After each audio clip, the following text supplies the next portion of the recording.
राम राम हरे हरे, हरे कृष्ण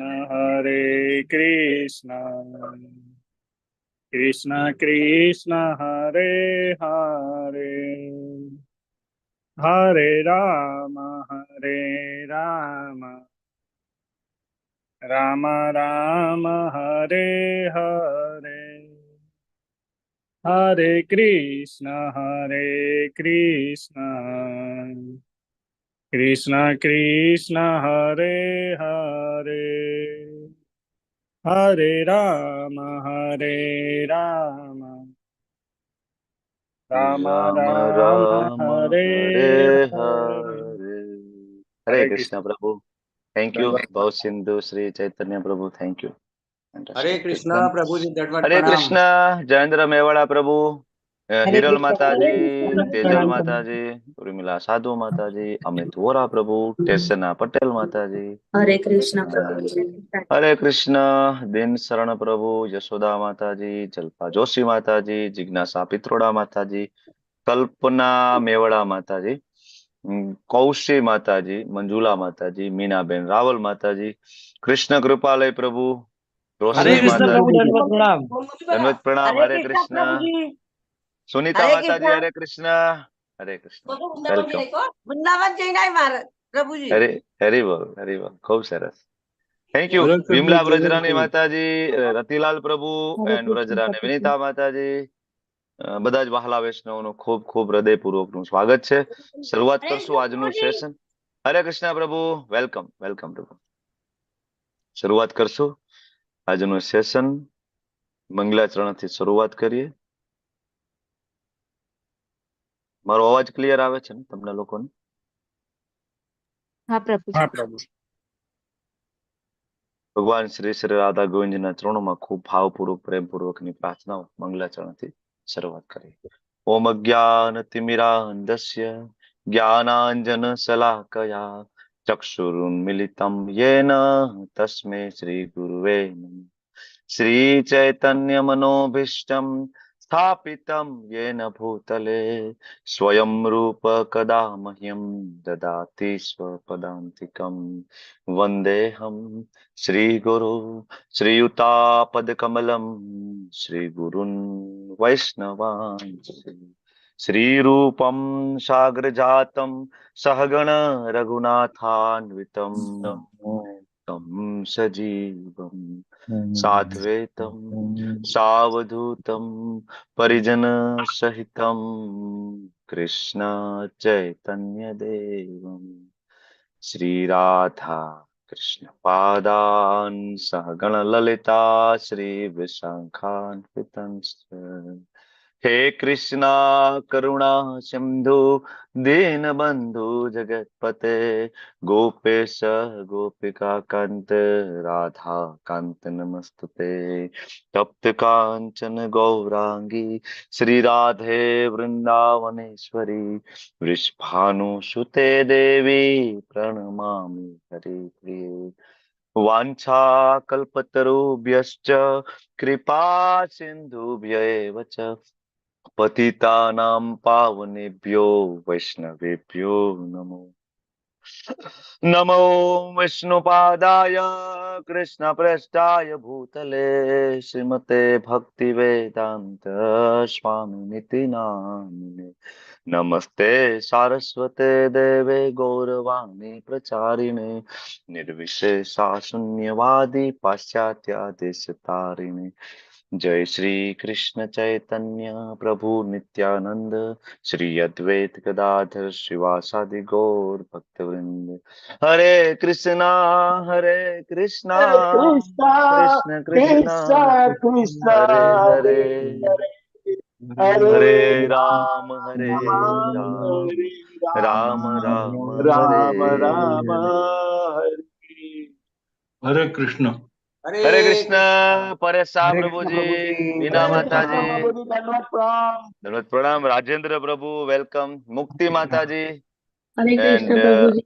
हरे कृष्ण मुकेश प्रभु, पुष्पा वैष्णव माता जी, स्वीटी माता जी, जिग्नेश गोसाई प्रभु, હરે કૃષ્ણ પ્રભુ ધન્યવાદ વિક્રમ પંડ્યા પ્રભુજી હરે કૃષ્ણ, માવજીભાઈ ભાલિયા પ્રભુજી, સોનલબેન સરવૈયા માતાજી, અંકિતા ભટ્ટ માતાજી, ભૂમિ જોશી માતાજી, એન્ડ ગીતા પ્રિયા વ્રજરાની માતાજી હરે કૃષ્ણ, જ્યોતિ હરે કૃષ્ણ ઉપાધ્યાય માતા પ્રભુજી. હરે હરે કૃષ્ણ કૃષ્ણ માતાજી, પ્રભુજી. Welcome, Hare Krishna. એન્ડ પ્રભુજી હાજી હરે દર્શન કૃષ્ણ, કરો, મેં પૂજા કરીને હમણાં જે કરી છો. હરી બોલ, ખૂબ સરસ, થેન્ક યુ, વાહ, ખૂબ સરસ,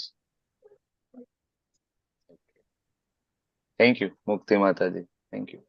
શૈલેષ ભટ્ટ પ્રભુ એન્ડ વિમલા વ્રજરાની માતાજી, વ્રજરાની વિનીતા માતાજી, શ્વેની માતાજી, શૈલેષ ભટ્ટ પ્રભુ હરે કૃષ્ણ. કોઈના નામ રહી ગયા? શરૂઆત કરશું આજનો ખૂબ સુંદર અધ્યાય, પ્રકૃતિના હરે કૃષ્ણ 3 પ્રભુજી. ગુણો. હરે કૃષ્ણ બીના માતાજી, વેલકમ. તો આજનો અધ્યાય ખૂબ મહત્વનો છે, વેરી ઇમ્પોર્ટન્ટ ચેપ્ટર. અત્યાર સુધી આપણે ઘણું બધું જાણ્યું છે. પેલા 6 અધ્યાય કર્મયોગ, વચ્ચેના 6 અધ્યાય ભક્તિયોગ. શું કરવાનું બધી ક્લેરિટી આવી ગઈ. પણ આ શરીર સાથે કરવાનું, શરીરમાં રહીને કરવાનું, તો શરીર વિશેની માહિતી, બરાબર, અને આ શરીર માયામાં કેવી રીતના ના પડે અને કેવી રીતના બચાવવું, એનું જે જ્ઞાન છે આપણને પ્રાપ્ત થાય છે છેલ્લા 6 અધ્યાયમાં. જેમાં આપણે ગઈકાલે ક્ષેત્રજ્ઞ વિભાગ યોગ જોયો અને ત્યાં આપણને ખબર પડી કે શરીર શેનું બનેલું છે, બરાબર, પરમાત્મા કોણ છે, પ્રકૃતિ એટલે શું છે, ખરેખર જ્ઞાન કોને કહેવાય, બરાબર, અને એ જ્ઞાન પ્રાપ્ત કરીને એ જ્ઞાનનો ગોલ શું છે. આ બધા પ્રશ્ન અર્જુને પૂછ્યા, 6 પ્રશ્ન, અને 6 પ્રશ્નના જવાબ સાથે ગઈકાલનો અધ્યાય આપણે પૂર્ણ કર્યો. પણ એ અધ્યાયમાં મેં તમને ગઈકાલે યાદ દેવડાવ્યું હતું કે ભગવાન અર્જુનને એવો શ્લોક કહે છે કે અર્જુન, આ જીવ, બરાબર, પ્રકૃતિ, બરાબર, અને એ પ્રકૃતિ પછી ક્ષેત્રજ્ઞ એટલે કે પરમાત્મા, જીવ, પ્રકૃતિ, જળ તત્વ, આની વચ્ચે અને પ્રકૃતિના 3 ગુણો, આની વચ્ચેની આંતરક્રિયાને કોઈ સમજી જાય તો એ ફરીથી અહીંયા આવતો નથી. પ્રકૃતિના 3 ગુણો વચ્ચેની આંતરક્રિયા, મતલબ અહીંયા આપણો જન્મ થાય તો શું કામ આપણે દુઃખ ભોગવીએ છીએ, સુખ ભોગવીએ છીએ, કયા કારણોસર આપણને કોઈ એક પ્રકારની જાતિ, એક પ્રકારનો વર્ણ, એક પ્રકારનો સમાજ, બરાબર, પત્ની, બાળકો, એક પ્રકારનો દેશ, એક પ્રકારનો આપણો સ્વભાવ, એક પ્રકારના મિત્ર, એ શું કામ પ્રાપ્ત થાય છે, બરાબર. બીજું, આ શરીરમાં રહ્યા પછી કેવા હું કર્મ કરીશ તો ઉપર જઈશ, કેવા કર્મ કરીશ તો નીચે, કેવા કર્મ કરીશ તો મને પશુઓની પ્રાપ્ત થાય, અને કેવા પ્રકારના કર્મ કરું તો મને ભગવત ધામ પ્રાપ્ત થાય. આની બધી ચર્ચાઓ આ અધ્યાયની અંદર છે. પ્રકૃતિના 3 ગુણો. તમે આ પિક્ચર જોવો તો સરસ મજાનું પિક્ચર છે. સૌથી ઉપર ભગવાન છે, વચ્ચે કોણ છે? આ 3 દેવીઓ કોણ છે? દેવી માયાદેવી. માયાદેવી, માયાદેવી માયાદેવી, સત્વગુણ, રજોગુણ અને તમોગુણ. અને આ નીચે કોણ છે? આપણે આપણે તમે તમે થોડું ધ્યાનપૂર્વક જોવો તો માયાદેવીના હાથમાં દોરીઓ છે. તમે ઓલો કઠપૂતળીનો ખેલ જોયો હશે ને, બરાબર, અમારી કાઠિયાવાડી ભાષામાં એને બત્રી પુત્રીના ખેલ કહેવાય, ઇંગ્લિશમાં પપેટ શો કહેવાય, બરાબર. તો એ પપેટ શો માં તમે જોતા હશો કે આપણને સામે સામે, બરાબર, ઘણી બધી ડોલ હોય, એકાબીજા સાથે ફાઇટ કરતી હોય, રમતી હોય, પણ આપણને દોરો ના દેખાય. દોરો હોય પણ આપણને દેખાતો નથી, પણ કોઈ એને કંટ્રોલ કરવા વાળું હોય છે. એવી રીતના ઘણા બધા એમ કે નહીં અમે આઝાદ છીએ, અથવા તો હું સ્વતંત્ર છું. ખરેખર આ જગતમાં કોઈ સ્વતંત્ર છે? આમ જોવા જોઈએ તો આ જગતમાં કોઈ સ્વતંત્ર નથી, કારણ કે પ્રકૃતિના 3 ગુણોને આધીન બધાને કાર્ય કરવું પડતું હોય છે, બરાબર. હરે કૃષ્ણ, કૃષ્ણ કૃષ્ણ હરે હરે, હરે રામ, રામ રામ હરે હરે. Thank you. તો પ્રકૃતિના 3 ગુણો, સત્વગુણ, રજોગુણ અને તમોગુણ, આ 3 ગુણના આધીન થઈ અને દરેક વ્યક્તિ એક ગુણ એટલે બંધાવવું, ગુણ એટલે જેનાથી બાંધી શકાય, ગુણ એટલે દોરડું. તો આ 3 ગુણો આપણને બાંધે છે. જ્યારે આપણે ભગવાનના શરણમાં નથી તો આપણે માયાદેવીના શરણમાં છીએ, એટલું હંમેશા તમે યાદ રાખો. એવું કોઈ દિવસ ના બને કે આપણે કોઈની અંડરમાં નથી. આપણને એવું લાગે, આપણે એક ભ્રમ છે, બરાબર. બાકી ઘણા બધા વ્યક્તિ તમે જોશો સવારમાં વેલા ઉઠે છે ભગવાન માટે, બ્રહ્મ મુહૂર્તમાં, બરાબર. ઘણા બધા વ્યક્તિ વેલા ઉઠે સવારમાં અને પછી કૂતરાના ડોકે દોરી બાંધીને કૂતરાને ફરવા લઈ જતા હોય છે, અથવા તો પોતાના શરીર માટે જીમમાં જશે, યોગા કરશે, પ્રાણાયામ કરશે, બરાબર ને? શરીરની સેવા કરવી, અને એમાં જો કૃષ્ણ સેન્ટરમાં ન હોય તો એ પણ માયાની સેવા જ થઈ, કારણ કે શરીર પ્રકૃતિમાંથી બનેલું છે, માયાદેવીની દેન છે. બરાબર. તો આપણે કોઈના સેવક તો છીએ. કોઈ એમ કે હું બોસ છું, તમે વિચાર કરી લો કે આ જગતમાં કોઈ બોસ નથી. મોટામાં મોટી કંપનીનો માલિક હોય ને, એને એવું લાગે કે હું બોસ છું, બાકી જેવા એના એમ્પ્લોઈઝ હડતાલ ઉપર ઉતરી જાય ને, એટલે એ જ બોસ છે, એના પદ ઉપરથી નીચે ઉતરીને બે હાથ જોડીને ઉભા રહી જાય. બોલો શું હતું, તમારી માંગ શું છે? બરાબર. એટલે ઓલા કે ભાઈ સેલરી વધારો. આ જોયું છે ને આપણે, એવું નાની નાની કંપની, હું ડોક્ટર છું તો મને એવું લાગે મારી હોસ્પિટલનો હું બોસ છું. બરાબર. મારી નીચે 7-8 સ્ટાફ હોય, બરાબર, એક ડોક્ટર હોય, તો મને એમ લાગે કે આઈ એમ બોસ.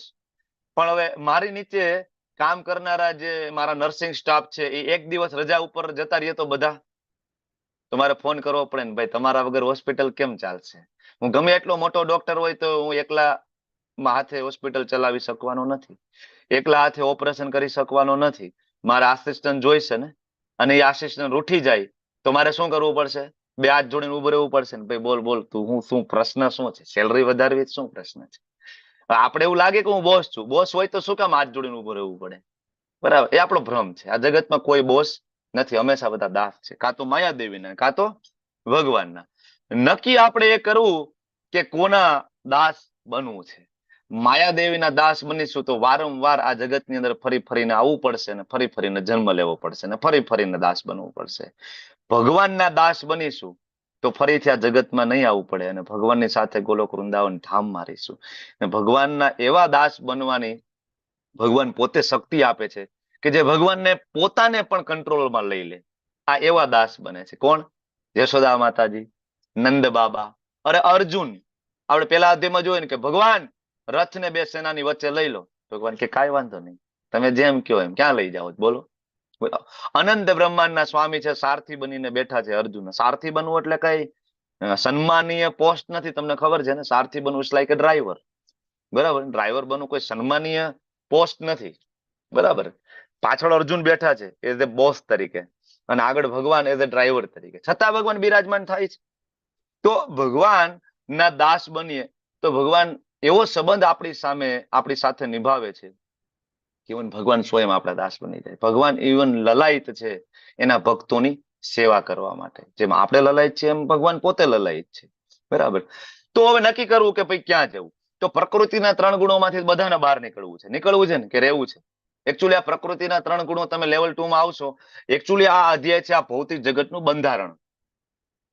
જેમ ભારતનું એક બંધારણ હોય, જેમ અમેરિકાનું એક બંધારણ હોય, બરાબર, ભારતની અંદર જેમ આઈપીસી, ઇન્ડિયન પિનલ કોડ, બરાબર ને, લાગુ પડે ને, કઈ પણ ક્રાઇમ કરીએ, બરાબર, તો કે ભાઈ આ કલમ મુજબ આટલી સજા પડશે.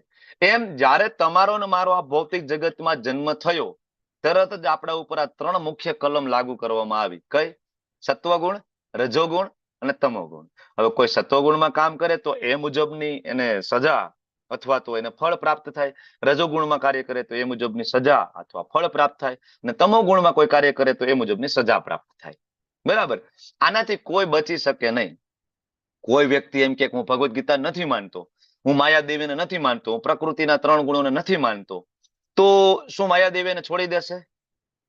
આ એના જેવી વસ્તુ છે કે ધારો કે તમે અહીંથી અમેરિકા ગયા, અને જેવું પ્લેન તમારું અમેરિકામાં લેન્ડ થયું અને એરપોર્ટની બહાર નીકળી ગયા, પછી તમારા ઉપર અમેરિકાના કાયદાઓ ફરજિયાત લાગુ પાડવામાં આવે છે. કે ખોટી વાત છે? કે તમે ત્યાં જઈને એમ કહેશો કે ભાઈ હું તો ભાઈ ભારતીય છું અને મને ભારતના કાયદાની ખબર છે, અમેરિકાના કાયદાની ખબર નથી. ચાલશે? નહીં ચાલે. અમેરિકામાં લેન્ડ થાવ, તમારે ત્યાં રોકાવું હોય, રહેવું હોય, ત્યાંની સિટીઝનશીપ જોઈતી હોય, તમારે ત્યાંના કાયદા મુજબ તમારે ત્યાં રહેવું પડશે. અહીંથી જેવા તમે આરબ કન્ટ્રીમાં ગયા, અબુધાબી ગયા, દુબઈ ગયા, કેટલા કાયદા સ્ટ્રિક્ટ છે? કેટલા? અહીંયા લોકો બરાબર શેરીઓ ગલીઓમાં કચરો ફેંકતા હોય, જ્યાં ત્યાં થૂકતા હોય છે. હવે એ જ લોકો જયારે વિદેશમાં જાય ત્યારે કઈ વસ્તુ કરતા નથી. પાનની પિચકારીઓ ત્યાં નથી મારતા. બરાબર ને? એવી જે જ્યાં કાયદા કાનૂન જ્યાં એકદમ સ્ટ્રિક્ટ છે ત્યાં ફોલો કરવા લાગે છે ને. બરાબર ને? એમ કોઈ વ્યક્તિ એમ કે ના હું નથી માનતો, પણ જેવો તમારો આ જન્મ થાય ભૌતિક જગતની અંદર, પ્રકૃતિના 3 ગુણો માયાદેવીની અંદરમાં તમે આવો છો, તમે માનો કે ના માનો. નાનું બાળક હોય, બરાબર, બાઇક લઈને નીકળી ગયું, બરાબર, અને જેની ઉંમર છે હજી 14 વર્ષ 15 વર્ષ, બાઇક લઈને નીકળી ગયું તો 4 રસ્તા ઉપર ટ્રાફિક પોલીસ એને પકડશે. હવે બોલ ભાઈ, ક્યાં લાયસન્સ? લાયસન્સ તો 18 વર્ષ પછી નીકળે, લાયસન્સ નથી તો બોલાવ તાર પપ્પાને, ગાડી ડિટેન કરવી પડશે, ફાઇન ભરવો પડશે, બરાબર ને? કે પછી પોલીસ વાળા એમ કહેશે કે ના ના ના ભાઈ, બરાબર, તું તો બાળક છો, તને હજી કાયદાનું ભાન ન હોય, ખબર નથી, ચાલશે, જવા દો. અથવા બાળક એવી દલીલ કરે તો ભાઈ મેં તો કાયદાની બુક વાંચી નથી, એટલે મને આ બાબતનું ધ્યાન નહોતું, ખબર નથી, ચાલે? નહીં ચાલે. તમે માનો કે ના માનો, તમે વાંચ્યું હોય કે ના વાંચ્યું હોય, તમે ભણ્યા હોય કે ના ભણ્યા હોય, કાયદો તો લાગુ પડશે પડશે ને પડશે. એમ આ પ્રકૃતિના 3 ગુણો 14મો અધ્યાય કાયદો છે. જો આ કાયદા મુજબ કામ કરીશું ભગવદ્ધામ જઈશું, અને નહીતર, બરાબર ને, તમે કાયદે મેં રહોગે તો ફાયદે મેં રહોગે, બરાબર ને, કહેવાય છે ને. એવી રીતના અહીંયા પણ સત્વગુણ, રજોગુણ, તમોગુણ થી પરે જઈને કર્મ કરશું તો ભગવદ્ધામ, અને એની આધીન રહીશું તો કઈ ને કઈ ઉપરના લોક, વચ્ચે અથવા નીચેના લોક, 14 લોકમાંથી કોઈ પણ લોકમાં ગતિ થશે. પણ આમાં કોણ, આપણે નીકળવું તો બધાય છે, કોણ કાઢી શકે? જો કૃષ્ણચંદ્ર દ્વાપર યુગમાં આવ્યા, દ્વાપર યુગમાં કૃષ્ણચંદ્ર આવીને કીધું શું? તો કે ભાઈ આખી ભગવદ્ ગીતાનો સાર, સર્વ ધર્માન પરિત્યજ્ય મામ એકમ શરણમ વ્રજ. સર્વ ધર્માન પરિત્યજ્ય, બધું જ છોડું, બરાબર, મારા એકલાના શરણોમાં આવો. આવું ભગવાન કહીને ગયા છે આપણને. ભગવાને કીધું મન મના ભવ મદ ભક્તો મધ્યાજી મામ નમસ્કુરુ. ભગવાને કીધું સતતમ કીર્તયંતો મામ. ભગવાને કહ્યું પુત્રમ પત્રમ પુષ્પમ ફલમ તો એમ મને ભોગ લગાડો. પણ આપણે કોઈ આ વસ્તુ કરી નહીં. 700 શ્લોકની ભગવદ્ ગીતા આપી, અર્જુનજીને સમજાવ્યું, અને આપણી પાસે પ્રાપ્ત હતી, પણ આપણે કોઈ વાંચી નહીં, અથવા જેને વાંચી એને એ ભગવદ્ ગીતાને ફોલો ના કરી, બરાબર. તો ભગવાન કે હવે શું કરવાનું? સર્વ ધર્માન પરિત્યજ્ય, મને છું, બરાબર, બધું છોડીને મારા શરણમાં આવો. એની જગ્યાએ કળિયુગમાં લોકો એવું કર્યું કે અલગ અલગ પ્રકારના મત, પંથ અને કેટલાય બધાના અપસંપ્રદાયો બનાવી દીધા. મારા શરણની જગ્યાએ કેટલાય ક્યાંય શરણમાં જતા રહ્યા, જે ભગવાન નથી એના શરણમાં જતા રહ્યા. કેટલાય એવા સંપ્રદાય છે પોતાના ગુરુને ભગવાન બનાવી દીધા, બરાબર. ત્યારે કૃષ્ણચંદ્ર એવું વિચારે છે કે હવે શું કરવું? ત્યારે ભગવાન શ્રી કૃષ્ણચંદ્ર સ્વયં પોતે રાધારાણીનું હૃદય અને રાધારાણીનો વર્ણ, રાધારાણી ગોર વર્ણના છે, ગોલ્ડન કલર. રાધારાણીનું હૃદય માનું હૃદય છે, બરાબર. ખૂબ કરુણાના અવતાર એવા રાધારાણીનું હૃદય, રાધારાણીનો ભાવ. કારણ કે કૃષ્ણચંદ્ર વિચારે છે કે મારામાં એવું તે શું છે કે મને મારા ભક્તો, અને એમાંથી સર્વોચ્ચ ભક્ત રાધારાણી આટલો બધો પ્રેમ કરે છે, મારા ભક્તો મારા અંગૂઠાનું ધ્યાન કરે છે, મારામાં તો એવું શું છે, બરાબર. ભગવાન આ બ્રહ્માંડની અંદર બધી જ વસ્તુ જાણે છે. એક જ વસ્તુ કૃષ્ણચંદ્ર નહોતા જાણતા, કે એનામાં એવી શું વસ્તુ છે કે એના ભક્તો આટલો બધો પ્રેમ કરે છે. આ જિજ્ઞાસા વશ સ્વયં ભગવાન શ્રી કૃષ્ણચંદ્ર રાધારાણીનો કલર, રાધારાણીનું હૃદય અને રાધારાણીનો ભાવ શું હતો? કૃષ્ણ કૃષ્ણ કૃષ્ણ કૃષ્ણ કૃષ્ણ કૃષ્ણ, બરાબર. આ ભાવ સાથે જેવા વૃંદાવન છોડીને કૃષ્ણચંદ્ર ગયા, રાધારાણી ક્યારે સૂતા નથી, બરાબર, ક્યારેય નહીં. ભગવાન ગયા પછી ક્યારે સૂતા નહીં, સતત એમના વિરહમાં રહ્યા. ગોપીઓ સતત એમના વિરહમાં રહી.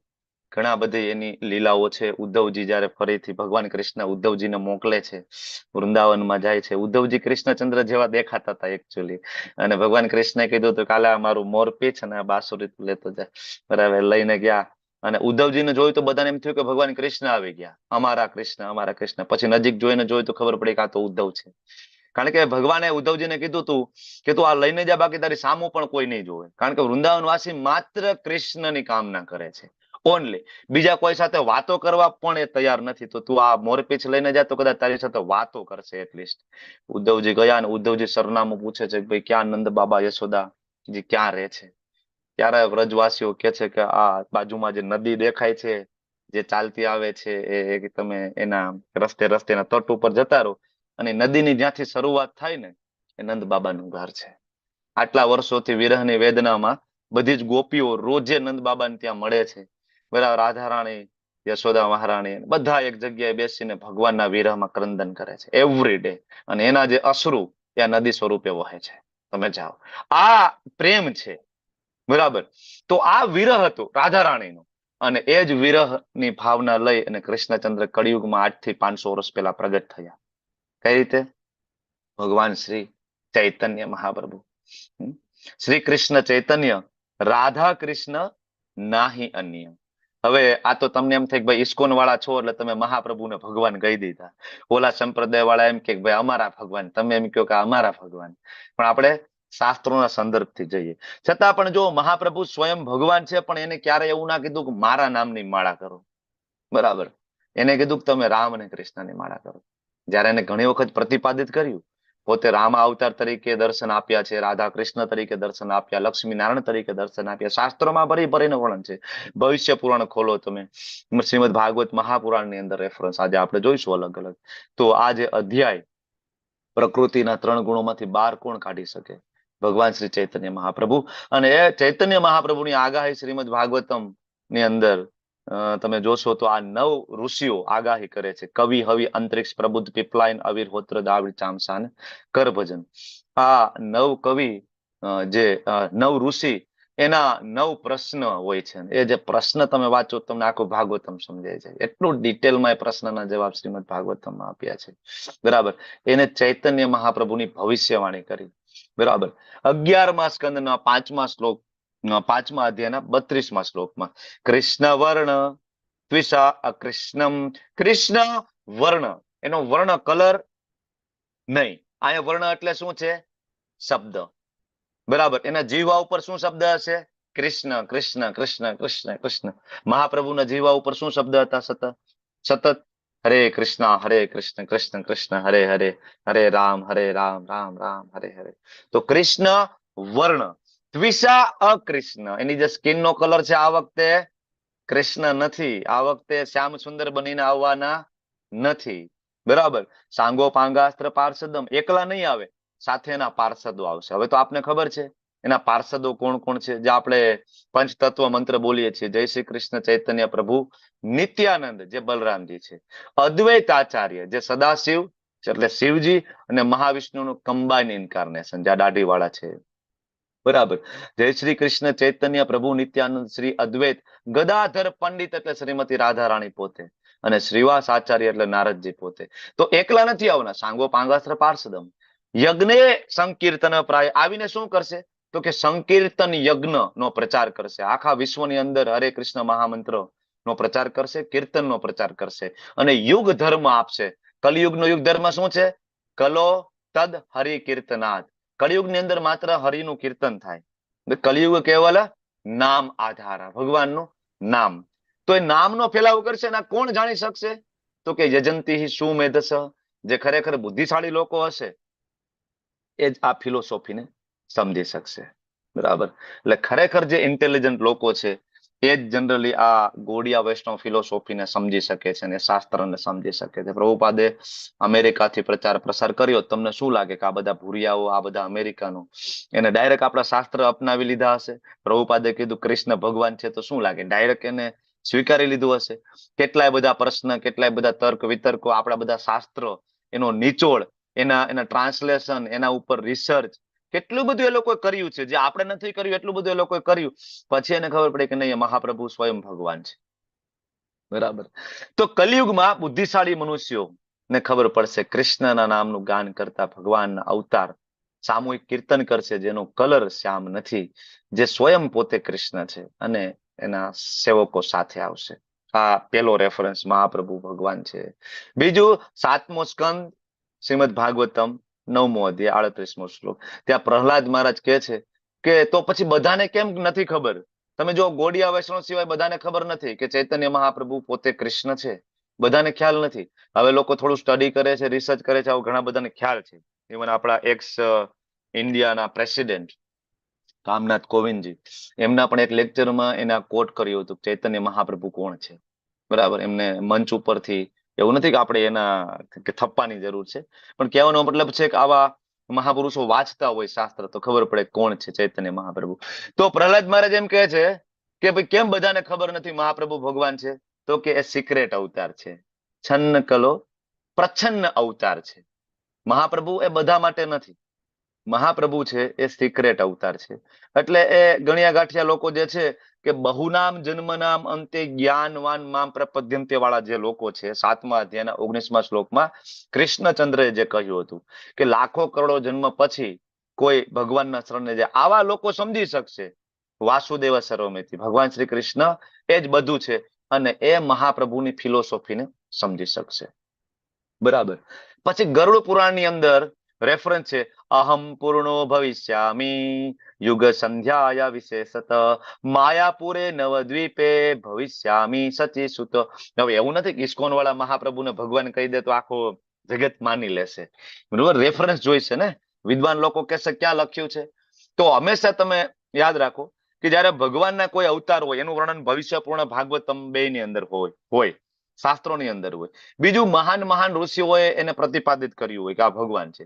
અને ત્રીજું, ભગવાન જ્યારે જ્યારે પણ આવવાના છે તો ભગવાન ક્યાં આવશે, એનું લોકેશન, ભગવાનના માતા પિતા કોણ અને શું યોજના લઈને આવશે, આ ત્રણેય વસ્તુ કન્ફર્મ હોય છે. જેમ ચૈતન્ય મહાપ્રભુ આવવાના હતા એની પહેલા આ ગરુડ પુરાણ લખાયું છે 5000 વર્ષ પહેલા. બરાબર, મહાપ્રભુ તો 500 વર્ષ પહેલા આવ્યા. ત્યારે ગરુડ પુરાણમાં લખાયું છે કે અહમ પૂર્ણો ભવિષ્યામી, હું ભવિષ્યમાં આવીશ. ક્યારે? યુગ સંધ્યાયા, જ્યારે દ્વાપર યુગ પૂરો થશે, કલયુગની શરૂઆત હશે, હું ત્યારે આવીશ. ક્યાં, કઈ જગ્યાએ પ્રગટ થશો પ્રભુ? માયાપુરે નવદ્વીપે, પશ્ચિમ બંગાળની અંદર નવદ્વીપ ધામ છે માયાપુર.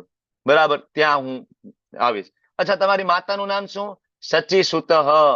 સચી માતાના પુત્ર તરીકે હું પ્રગટ થઈશ. બરાબર. આગળ એ જ ગરુડ પુરાણ શું કહે છે? કલે પ્રથમ સંધ્યાયામ, કળિયુગની પ્રથમ સંધ્યા, એકદમ શરૂઆત કળિયુગની. હજી 5000 વર્ષ ગયા છે એટલે શરૂઆત કહેવાય ને. 4,27,000 વર્ષ બાકી છે ને હજી. બરાબર, તો હજી શરૂઆત છે. લક્ષ્મીકાંતો ભવિષ્યંતી. અચ્છા, તમારા પત્નીનું નામ શું હશે? બરાબર, તો કે લક્ષ્મી પ્રિયા. મહાપ્રભુની 2 પત્ની, લક્ષ્મી પ્રિયા, વિષ્ણુ પ્રિયા. તો પત્નીનું નામ પણ આપ્યું છે લક્ષ્મી પ્રિયા. દારૂ બ્રહ્મ સમીપ સ્થાને, હજી થોડી ક્લેરિટી આપે છે કે ભાઈ ક્યાં આવશો તમે? માયાપુર તો કહી દીધું, પણ દારૂ બ્રહ્મ સમીપ સ્થાને. દારૂ બ્રહ્મ એટલે જગન્નાથ બલદેવ સુભદ્રા મૈયા જે લાકડામાંથી બને લાકડાને દારૂ બ્રહ્મ તરીકે ઓળખવામાં આવે છે. દારૂ બ્રહ્મ સ્થાન એટલે જગન્નાથપુરી, જગન્નાથપુરીની નજીક. તો માયાપુર અને જગન્નાથપુરી વચ્ચેનું ડિસ્ટન્સ ખાસું એટલું બધું નથી, આખી પૃથ્વીની સાપેક્ષમાં અને અનંત બ્રહ્માંડોની સાપેક્ષમાં આપણે ગણીએ તો. બરાબર. ભાવસિંધુ પ્રભુ, તમે થોડા વિડીયો બરાબર જોતા રહ્યો. અમુકના વિડીયો ઓફ કરવાની જરૂર પડે છે. લોકોને ખબર નથી ક્યારે વિડીયો ઓન કરો, ક્યારે ઓફ રાખો. તો પ્લીઝ તમે એવા વિડીયો છે ઓફ કરો, પ્લીઝ. Be careful. ભાવસિંધુ પ્રભુ, આર યુ ધેર? તમે છો? અચ્છા, યુ આર નોટ કો હોસ્ટ. ઝંખના માતાજી, તમે તો કો હોસ્ટ છો ને. હરે કૃષ્ણ, તમે છો કે નથી? ઝંખના માતાજી, હરે કૃષ્ણ. હરે કૃષ્ણ. ભાવસિંધુ પ્રભુ, હરે કૃષ્ણ. હરે કૃષ્ણ પ્રભુજી, મને આપી દો કોહોસ્ટ.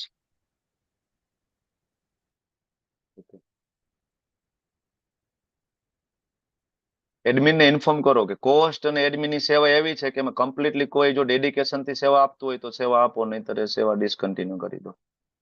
ક્લાસમાં એટેન્ડ ના થવું હોય અને એક્ટિવલી પાર્ટિસિપેટ ના થવું હોય એની સેવા ડિસકન્ટિન્યુ કરી દો. ટીચર પોતે મેનેજ કરી શકે તો પછી. ખાલી સેવા નામ પૂરતી લેવાનો કોઈ મતલબ નથી. ઝંખના માતાજી, ભાવસિંધુ પ્રભુ. ઓકે, તો અહીંયા વાત કરીએ છીએ ગરુડ પુરાણમાં ખલે પ્રથમ સંધ્યાયામ, કળિયુગની શરૂઆતમાં. અને કઈ જગ્યાએ આવશે? જગન્નાથપુરી.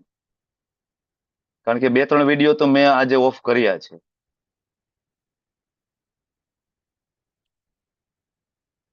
Just a minute. સુરક્ષા માતાજી, તમને કોહોસ્ટ બનાવું છું. અને વિમલા વ્રજરાની માતાજી, તમે પણ કોહોસ્ટ છો. આ ઓનલાઈન કોર્સ ચાલે છે. ઘણા બધા બેનો દીકરીઓ પણ અહીં જોડાયેલા હોય છે. ઘણા એક પરિવાર સાથે જોડાયેલા હોય છે. ટેકનોલોજી છે, આપણે સમજી શકીએ કે બધા લોકોને ટેકનોલોજી ફાવતી ન હોય. ક્યારેક વિડીયો અજાણતા પણ ઓન થઈ જતો હોય છે, ખબર પણ ના હોય વડીલોને. બરાબર, તો એ જે કોહોસ્ટ એડમિન તરીકેની જવાબદારી છે કે તમે ફ્રીક્વેન્ટલી એ વસ્તુ ચેક કરતા રહો. પણ તમે પોતે હાજર જ નથી ક્લાસમાં તો સેવાનો મતલબ નથી. પ્રથમ ચરણમાં ભગવાન જગન્નાથ કે દિવ્ય દારૂ બ્રહ્મ તરીકે અવતરિત થયા છે તેની નજીક. ઓકે, તો આ વાત છે ભગવાન ક્યાં આવે છે. અને ભગવાનનો કલર કેવો હશે? ગૌર વિગ્રહ. આ વખતે શ્યામ નહીં, કેવા? ગોલ્ડન ગૌર વિગ્રહ. બરાબર. પછી હવે નરસિંહ પુરાણના પન્નાઓ ઉપર જાય. નરસિંહ પુરાણમાં શું કે છે કે જે સત્યયુગમાં દૈત્યના ત્રાસરૂપી ભયંકર વ્યાધિને નાથવા માટે અડધું શરીર, સતયુગની અંદર અડધું શરીર સિંહનું, નીચે પુરુષનું, હરે કોણ કૃષ્ણ આવ્યા હતા? હરે કૃષ્ણ. હરે કૃષ્ણ પ્રભુ. હા બોલો પ્રભુ. શ્રી ભગવાન. કઈ નહીં પ્રભુ, સેવા પતી ગઈ પ્રભુ. એટેન્ટિવલી ક્લાસ પ્રભુ એટેન્ડ કરવો પડે એઝ એ કોસ્ટ એડમિન તરીકે. બેકગ્રાઉન્ડમાં વિડીયો ને બધું ચેક કરતું રહેવું પડે પ્રભુ. હું કેટલી વખત અહીંયા નામ બોલું, તમે કોઈ હાજર જ ના હોય, તમે એક ઝંખના માતાજી, તો પછી હું વિડીયો પણ જોઉં અને બધા એવા અનવોન્ટેડ વિડીયો બંધ કરું અને ક્લાસ લઉં, તો દેટ ઇઝ ઇમ્પોસિબલ. કા પછી મને ખબર જ હોય છે કે મારે જ કરવાનું છે. હા પ્રભુ. યસ. જો મને ખબર હોય કે આ મારે જ કરવાનું છે તો કોઈ પ્રશ્ન જ નથી, તો આપણે કોઈને કોસ્ટ આપીએ જ નહીં, એડમિન પણ ના આપીએ, કોસ્ટ પણ ના આપીએ. હું જાતે જ મેનેજ કરી શકું બધું જ. હું ઓલરેડી 2 ડિવાઇસ થી હોઉં છું, મોબાઈલ થી અને લેપટોપ થી. એનું કારણ જ આ છે, કારણ કે લેપટોપમાં બધાના વિડીયો ના દેખાય. હું બાજુમાં મોબાઈલ એટલા માટે રાખું, મને બધાના વિડીયો દેખાય, તો મને ખબર પડે કે અનવોન્ટેડ વિડીયો કોઈને ચાલુ હોય તો હું જોતો રહું છું. એકચ્યુઅલી કામ તમારું છે, પણ એઝ અ ટીચર તરીકે હું પેરેલલ કરતો રહું છું. ઓકે, તો સતયુગની અંદર ભગવાન નરસિંહદેવ પ્રગટ થયા અને એ જ ભગવાન નરસિંહદેવ આગળ ત્રેતાની અંદર રામ, પ્રભુ રામચંદ્રજી તરીકે આવ્યા, જેને 10 માથાવાળા રાવણનો વધ કર્યો. અને એ જ આગળ પ્રગટ થયા દ્વાપર યુગની અંદર કૃષ્ણચંદ્ર તરીકે, ગોપીઓને પ્રેમ આપવા માટે, ગોપ બાળોને પ્રેમ આપવા માટે. અને એ જ કૃષ્ણ, બરાબર, ગૌરાંગ પ્રિય કીર્તન, કીર્તન લઈને આવ્યા ગૌરાંગ મહાપ્રભુ તરીકે.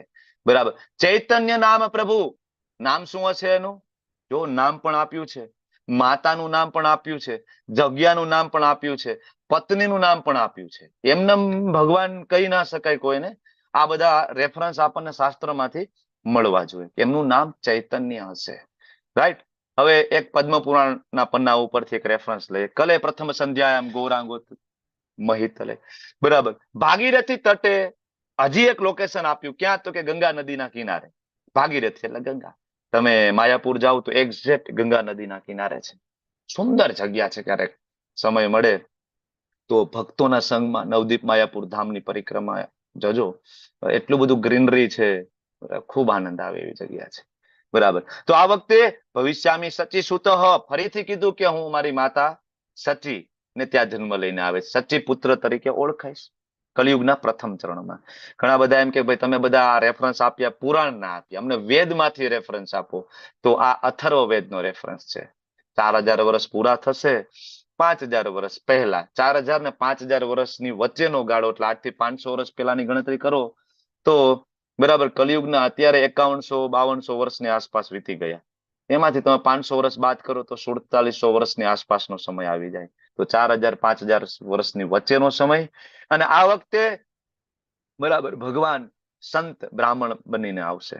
બરાબર. અને આ વખતે ભક્ત બનશે અને બીજા બધાને ભક્તિ શીખવશે. રાઈટ. ઓકે, તો આ ચર્ચા થઈ ભગવાન શ્રી ચૈતન્ય મહાપ્રભુની. ઓકે, હજી ખૂબ રેફરન્સ છે. તમને એવું લાગે કે હજી રેફરન્સ જોઈએ છે, તો હવે આ ભગવાન શ્રી ચૈતન્ય મહાપ્રભુ આવ્યા, સાથે બલરામજી આવ્યા, સાથે શિવજી આવ્યા. બરાબર. પણ એમાંથી કોઈ એવું ના કીધું હું ભગવાન છું. તો કેવી રીતના ખબર પડી? તો કે એક તો શાસ્ત્રોના રેફરન્સથી, બીજું એ સમયે રહેલા મહાન જે સંતો મહંતો જેને પોતે આત્મક સાક્ષાત્કાર કર્યો હતો, એ બધા એમને ઓળખી લીધા. બરાબર. અને એના ઉપરથી એક બુક લખવામાં આવી. બરાબર. ગોર ગણોદેશ દીપિકા. બરાબર.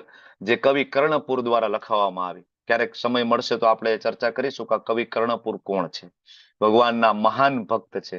જેમ કે નરસિંહ મહેતા, સંત તુકારામ જે થયા, એવા મહાન ભક્ત છે કે જે પોતે આત્મક સાક્ષાત્કાર કરેલા અને ભગવાનનું દર્શન કરી શકતા હતા. એમને એક બુક લખી છે કે આ કોણ હતા આ બધા આવ્યા એ. ઓકે, તો મહાપ્રભુ આપણને આ 3 ગુણોમાંથી બહાર લઈ જાય. હવે આજના અધ્યાય તરફ આપણે આગળ વધશું. 14મો અધ્યાય, પહેલો શ્લોક, પ્રકૃતિના 3 ગુણો. શ્રી ભગવાન ઉવાચ. અર્જુનનો પ્રશ્ન નથી, સીધું ભગવાનનું જ્ઞાનની શરૂઆત થાય. શું કામ? તો કે ભગવાને એવો શ્લોક આગળ મૂકી દીધો કે જેથી અર્જુનના મનમાં પ્રશ્ન થાય. પરમ ભૂય પ્રવક્ષ્યામિ જ્ઞાનાનામ જ્ઞાનમ ઉત્તમમ યજ્ જ્ઞાત્વા મુનયઃ સર્વે પરામ સિદ્ધિમિતો ગતઃ. પૂર્ણ પુરુષોત્તમ પરમેશ્વર બોલ્યા, હવે હું તને સર્વ જ્ઞાનોમાં સર્વશ્રેષ્ઠ જ્ઞાન કે જેને જાણીને બધા મુનિજનો પરમ સિદ્ધિ પામે. અચ્છા, કેવું જ્ઞાન? તો કે બધા જ જ્ઞાનોમાં સર્વશ્રેષ્ઠ. શું કામ ભાઈ? આગળ જે જ્ઞાન, ઇવન આગળ તો ભગવાનનું પણ જ્ઞાન આપી દીધું, છતાં પણ ભગવાન એમ કે છે કે આગળ બધા આપેલા એના કરતા પણ આ સર્વશ્રેષ્ઠ જ્ઞાન હું આપીશ, સત્વગુણ, રજોગુણ, તમોગુણ. કારણ કે જ્યાં સુધી કોઈ વ્યક્તિ પ્રકૃતિના 3 ગુણોને સમજશે નહીં, ત્યાં સુધી એ વ્યક્તિ સારો માણસ પણ ના બની શકે. ભક્ત તો બહુ દૂરની વાત છે, અને ભગવાન પ્રાપ્ત કરવા એ તો બહુ દૂરની વાત થઈ ગઈ. જ્યાં સુધી કોઈ વ્યક્તિ સત્વગુણ, રજોગુણ, તમોગુણ આ 3 ગુણોને જાણે અને એ મુજબનું જીવન ના જીવે ને, ત્યાં સુધી એ સારો માણસ પણ બની નથી શકતો. એટલે ભગવાન કહે છે કે સર્વશ્રેષ્ઠ જ્ઞાનોની અંદર સર્વશ્રેષ્ઠ જ્ઞાન કે મુનિજનો, ઇવન જે ઋષિ મુનિઓ હોય એ તો ઓલરેડી એનું બરાબર પરમ સિદ્ધ પામ્યા હોય, પ્રાપ્ત કરી હોય પરમ, પણ એને પણ જો એની સિદ્ધિને ટકાવી રાખવી હોય, એનું ઋષિત્વ, એનું જે કે તપશ્ચર્યાને જો ટકાવી રાખવી હોય ને, તો એને હંમેશા આ પ્રકૃતિના 3 ગુણોનું જ્ઞાન એને યાદ રાખવું પડે.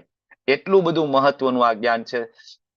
પદ્મ પુરાણની અંદર ભગવાન મહાદેવ એક અધ્યાયનું મહાત્મય માતા પાર્વતીને કહે છે. શ્રીમદ ભગવદ્ ગીતા 18 અધ્યાય અને 18 મહાત્મય બરાબર મહાદેવ દ્વારા માતા પાર્વતીજીને કહેવામાં આવ્યા. બરાબર કે આ અધ્યાય વાંચવાથી આ ફલશ્રુતિ મળે. આ અધ્યાયની ફલશ્રુતિ સ્વયં ભગવાન, એનું મહાત્મય અહીંયા ભગવાન પોતે કહે છે કે આ અધ્યાયનું મહાત્મય શું છે? મુનિજનો પરમ સિદ્ધિ પામે, બરાબર, એવું આનું મહાત્મય છે. તો આ અધ્યાય જો આપણે સાંભળીએ, સમજીએ, તો આપણે સમજી શકીએ કે આપણે કેવી રીતના કર્મ કરવા. અને બીજું તમને એ કહું કે આ જે 14મો અધ્યાય છે, પાયો છે 17મા અધ્યાયનો અને અડધો 18મો અધ્યાય. જો તમે 14મો અધ્યાય નહીં સમજ્યા હોય, ધારો કે આજ સન્ડે છે, ઘણા બધા આજે એબસન્ટ છે. મેં ગઈકાલે એટલે વાત કરી હતી કે આવતીકાલે રવિવાર છે, ઘણા બધા એબસન્ટ હશે. આજ ઘણા બધા એબસન્ટ છે. હવે આજ બધા વિરલાઓ છે એ 17મા અધ્યાયમાં હાજર હશે અને ત્યારે એને સમજ નહીં પડે. કારણ કે 17મા અધ્યાયમાં જે કઈ પ્રકાર આવશે એના 3 જ પ્રકાર આવશે: સત્વગુણ, રજોગુણ, તમોગુણ. 18મા અધ્યાયમાં જે પ્રકાર આવશે એના 3 પ્રકાર આવશે: સત્વગુણ, રજોગુણ, તમોગુણ. પણ ત્યાં સત્વગુણ વિશે ભણાવવામાં નથી આવતું, ભણાવવામાં આ અધ્યાયમાં આવે છે. તો આ અધ્યાય નથી આવડતો તો 17મો નહીં આવડે, 18મો નહીં આવડે. અને આ અધ્યાય નહીં આવડે તો એ ક્યારેય વ્યક્તિ સમજી નથી શકતો કે એના જીવનમાં દુઃખ કયા કારણે છે, સુખ કયા કારણે છે, હું કેવા કર્મ કરીશ, બરાબર, તો હું ઉપરની ગતિ થાય, અહીંયા રહીશ કે નીચલીઓની પ્રાપ્ત થાય. આ અધ્યાય પાયો છે. લોકો આ અધ્યાયમાં એબસન્ટ હોય તો એને ભગવદ્ ગીતા સમજવી મુશ્કેલ પડતી હોય છે. આ જ્ઞાનમાં સ્થિર થવાથી, બરાબર, ભગવાન બીજા શ્લોકમાં ફરીથી કહે છે, કોઈ આ જ્ઞાનની અંદર સ્થિર થાય તો મારા જેવી દિવ્ય પ્રકૃતિ એ પ્રાપ્ત કરે છે. ભગવાન જેવી દિવ્ય પ્રકૃતિ એટલે કઈ ભગવાન નથી બની જતા. ઘણા બધા આ શ્લોકને એવી રીતના સમજાવ્યું. જોયું, ભગવાને કીધું કે એના જેવી દિવ્ય પ્રકૃતિ આપણે ભગવાન બની જાય. ભગવાન જેવી દિવ્ય પ્રકૃતિ, તો 3 શબ્દ આપણે સમજવાની જરૂર છે: ગુણાધીન, ગુણાતીત, ગુણાધીશ. જૂના પાર્ટિસિપન્ટ કોઈ સમજાવે પેલા ગુણાધીન એટલે શું? બોલો. હિરલ પાઠક માતાજી, ગુણાધીન એટલે શું? હરે કૃષ્ણ પ્રભુજી. ગુણાધીન એટલે ગુણોને આધીન, જે પ્રકૃતિના 3 ગુણો છે એને આધીન, જે આપણે એમાં આપણે બધા આવીએ. ગુણાધીન. ગુણાધીશ એટલે શું? હરે કૃષ્ણ પ્રભુજી. ગુણાધીશ એટલે શ્રી કૃષ્ણ ભગવાન. ગુણાધીશ, ઓકે. અને હવે વચ્ચેનું પૂછું, શૈલેષ ભટ્ટ પ્રભુ, ગુણાતીત એટલે શું?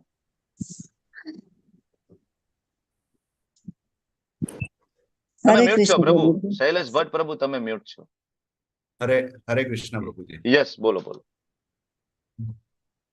ગુણાતીત એટલે જેને ગુણો ઉપર કંટ્રોલ મેળવી લીધો છે, જેને એક્ઝામ્પલ કંટ્રોલમાં છે. એક્ઝામ્પલ, જે લોકો મતલબ સિદ્ધ વ્યક્તિઓ, સદગુરુ પોતે, સદગુરુ ભગવાન પોતે બંને છે. કયા કયા છે ભગવાન પોતે? ગુણાતીત અને ગુણાધીશ. ગુણાતીત અને ગુણાધીશ. આપણે બધા ગુણાધીન. હરિભાઈ, ખૂબ સરસ, ખૂબ સરસ. બધાનો ખૂબ ખૂબ ધન્યવાદ. તો 3 વસ્તુ સમજવાની જરૂર છે. પ્રકૃતિના 3 ગુણોને આધીન, માયાદેવીને આધીન, એટલે આપણે બધા જીવ તત્વો કે જે આપણે કર્મ કરીએ છીએ, માયાદેવી એનું ફળ આપે છે, બરાબર, સુખ અને દુઃખના સ્વરૂપમાં. બીજું ગુણાતીત અવસ્થા, જે આ પ્રકૃતિના 3 ગુણોથી ઉપર જ ઉઠી ગયા છે, લાઈક સંતો મહંતો, જેને આ માયાદેવી દ્વારા અપાતા સુખ દુઃખ સાથે કઈ લેવા દેવા નથી, એમાં બિલકુલ વિચલિત થતા નથી, લાઈક નરસિંહ મહેતા, બરાબર, મહાન સંતો જલારામ બાપા, બરાબર, સંત તુકારામ, બરાબર, પછી શીલ પ્રભુપાદજી, આપણી આચાર્ય પરંપરા, આપણા ગોસ્વામીઓ, આ બધા ગુણાતીત અવસ્થામાં છે. બ્રહ્માજી, શિવજી, બરાબર. પણ ગુણાધીશ અવસ્થા, તો ભગવદ ગીતામાં ગુણાધીશ ભગવાન આગળ પોતે ઘણી વખત એને કીધું છે કે આ ગુણોનો હું સ્વામી છું. દેવીએ સામ ગુણમયી મમ માયા દુરતયા, આગળ ભગવાને કીધું છે ને 7.14 ને લગભગ, નંબર જોઈ લેજો 7.14. દેવી યશામ ગુણમયી મમ માયા દુરતયા મામે વયે પ્રપદ્યતે માયા મેતામ તરંતી તે. તો આ પ્રકૃતિ સત્વગુણ રજોગુણ તમોગુણની બનેલી દેવી માયા ને પાર કરવી ખૂબ જ દુષ્કર છે. મામે વયે પ્રપદ્યતે, મારા શરણે કોઈ આવે તો માયા મેતામ તરંતી તે, તો એ માયાને તરી જાય છે. કારણ કે ભગવાન ગુણાધીશ ને ભગવાન ગુણોથી ઉપર હોવાથી એ ગુણાતીત પણ છે. ગુણોની અંડર નથી એટલે ગુણાતીત કહેવાય, અને ગુણોના માલિક છે એટલે ગુણાધીશ પણ કહેવાય. તો અહીંયા દિવ્ય પ્રકૃતિ પ્રાપ્ત કરવી મતલબ ગુણાતીત અવસ્થા પ્રાપ્ત કરી શકીએ. આપણે ગુણાધીશ ના બની શકીએ, પણ આપણે જેમ ભગવાન ગુણાતીત છે એમ આપણે પણ ગુણાતીત બની શકીએ. ભગવાન જેમ સતચિત અને આનંદ સ્વરૂપ છે એમ આપણે પણ સતચિત અને આનંદ સ્વરૂપ બની શકીએ છીએ. જેવી રીતના આપણો ભગવત ધામ પ્રવેશ થાય એટલે આપણું સ્વરૂપ છે સતચિત આનંદ ઓરિજિનલ સ્વરૂપ ફરીથી આપણે પ્રાપ્ત થાય છે, જેને આપણે સ્વરૂપ અવસ્થા કહેવાય. તો આ પ્રકૃતિને આપણે પ્રાપ્ત કરીએ છીએ, અને આ પ્રમાણે જો સ્થિર થાય ગુણાતીત અવસ્થામાં, તો વ્યક્તિ સર્જન સમયે જન્મ ના લે અને કદાચ પ્રલય જેવી સ્થિતિ આવી જાય ને તો પણ એ વ્યક્તિ વ્યથિત નથી થતો. જયારે આપણે તો નાની નાની વાતમાં વિચલિત થઈ જાય, નફા નુકસાનમાં વિચલિત થઈ જાય. ઇવન આપણે ગાડી લઈને બહાર નીકળીએ અને ક્યાંક ટાઈમસર પહોંચવું હોય અને જો વાતાવરણ ખરાબ હોય તો આપણે વિચલિત થઈ જાય. આપણે કોઈક સાઈડ કાપે ત્યારે આપણે વિચલિત થઈ જાય, બરાબર ને? આવું આપણે જોવામાં આવે. પણ ભગવાનના મહાન ભક્તો જીવનની કોઈ પણ અવસ્થામાં એ વિચલિત નથી થતા. નરસિંહ મહેતાના પત્ની જેને ખૂબ પ્રેમ કરતા હતા, બરાબર, સાથે સાથે ભક્તિ કરી અને એ છોડીને જતા રહ્યા. નરસિંહ મહેતા શું કહે છે? ભલું થયું ભાંગી જંજાળ, સુખે ભજીશું શ્રી ગોપાલ. હવે એવું નહોતું કે નરસિંહ મહેતાની એની પત્ની પ્રત્યે પ્રેમ નહોતો, ભાઈ હારું ગઈ. પ્રેમ હતો, પણ નરસિંહ મહેતા એ અવસ્થા ઉપર હતા કે એ શારીરિક અવસ્થા ઉપર નહોતા, એ આત્માના લેવલ ઉપર પહોંચી ગયા હતા. તેને ખબર હતી આત્માનું ક્યાં કોઈ મૃત્યુ છે, બરાબર. એનું શરીર અત્યારે છૂટ્યું છે, મારું 5 દિવસ પછી મારું પણ છૂટવાનું છે, બરાબર. હું પણ ભગવત ધામ જવાનો છું. તો આ એક સનાતન સત્ય છે જે નરસિંહ મહેતા જાણતા હતા, અને એ એના પત્નીના ઉદ્ધાર માટેના પ્રયત્ન કરતા હતા. એવું નહીં એની પાછળ ક્રંદન કરતા હતા, મારી પત્ની જતી રહીને હવે મને કોણ રોટલી બનાવી દેશે ને કોણ શાક બનાવી દેશે, બરાબર. એ તો એક સ્વાર્થ થઈ ગયો. ત્યારે નરસિંહ મહેતા એને પ્રેમ કરતા. ભલું થયું ભાંગી જંજાળ, એવું કહેવાનો મતલબ એ નહોતું નરસિંહ મહેતાનું. ઘણા બધા ઊંધી રીતના પણ એને સમજાવી શકે. નરસિંહ મહેતા એ કહેવાય કે હાર્ડ હાર્ટેડ હતા.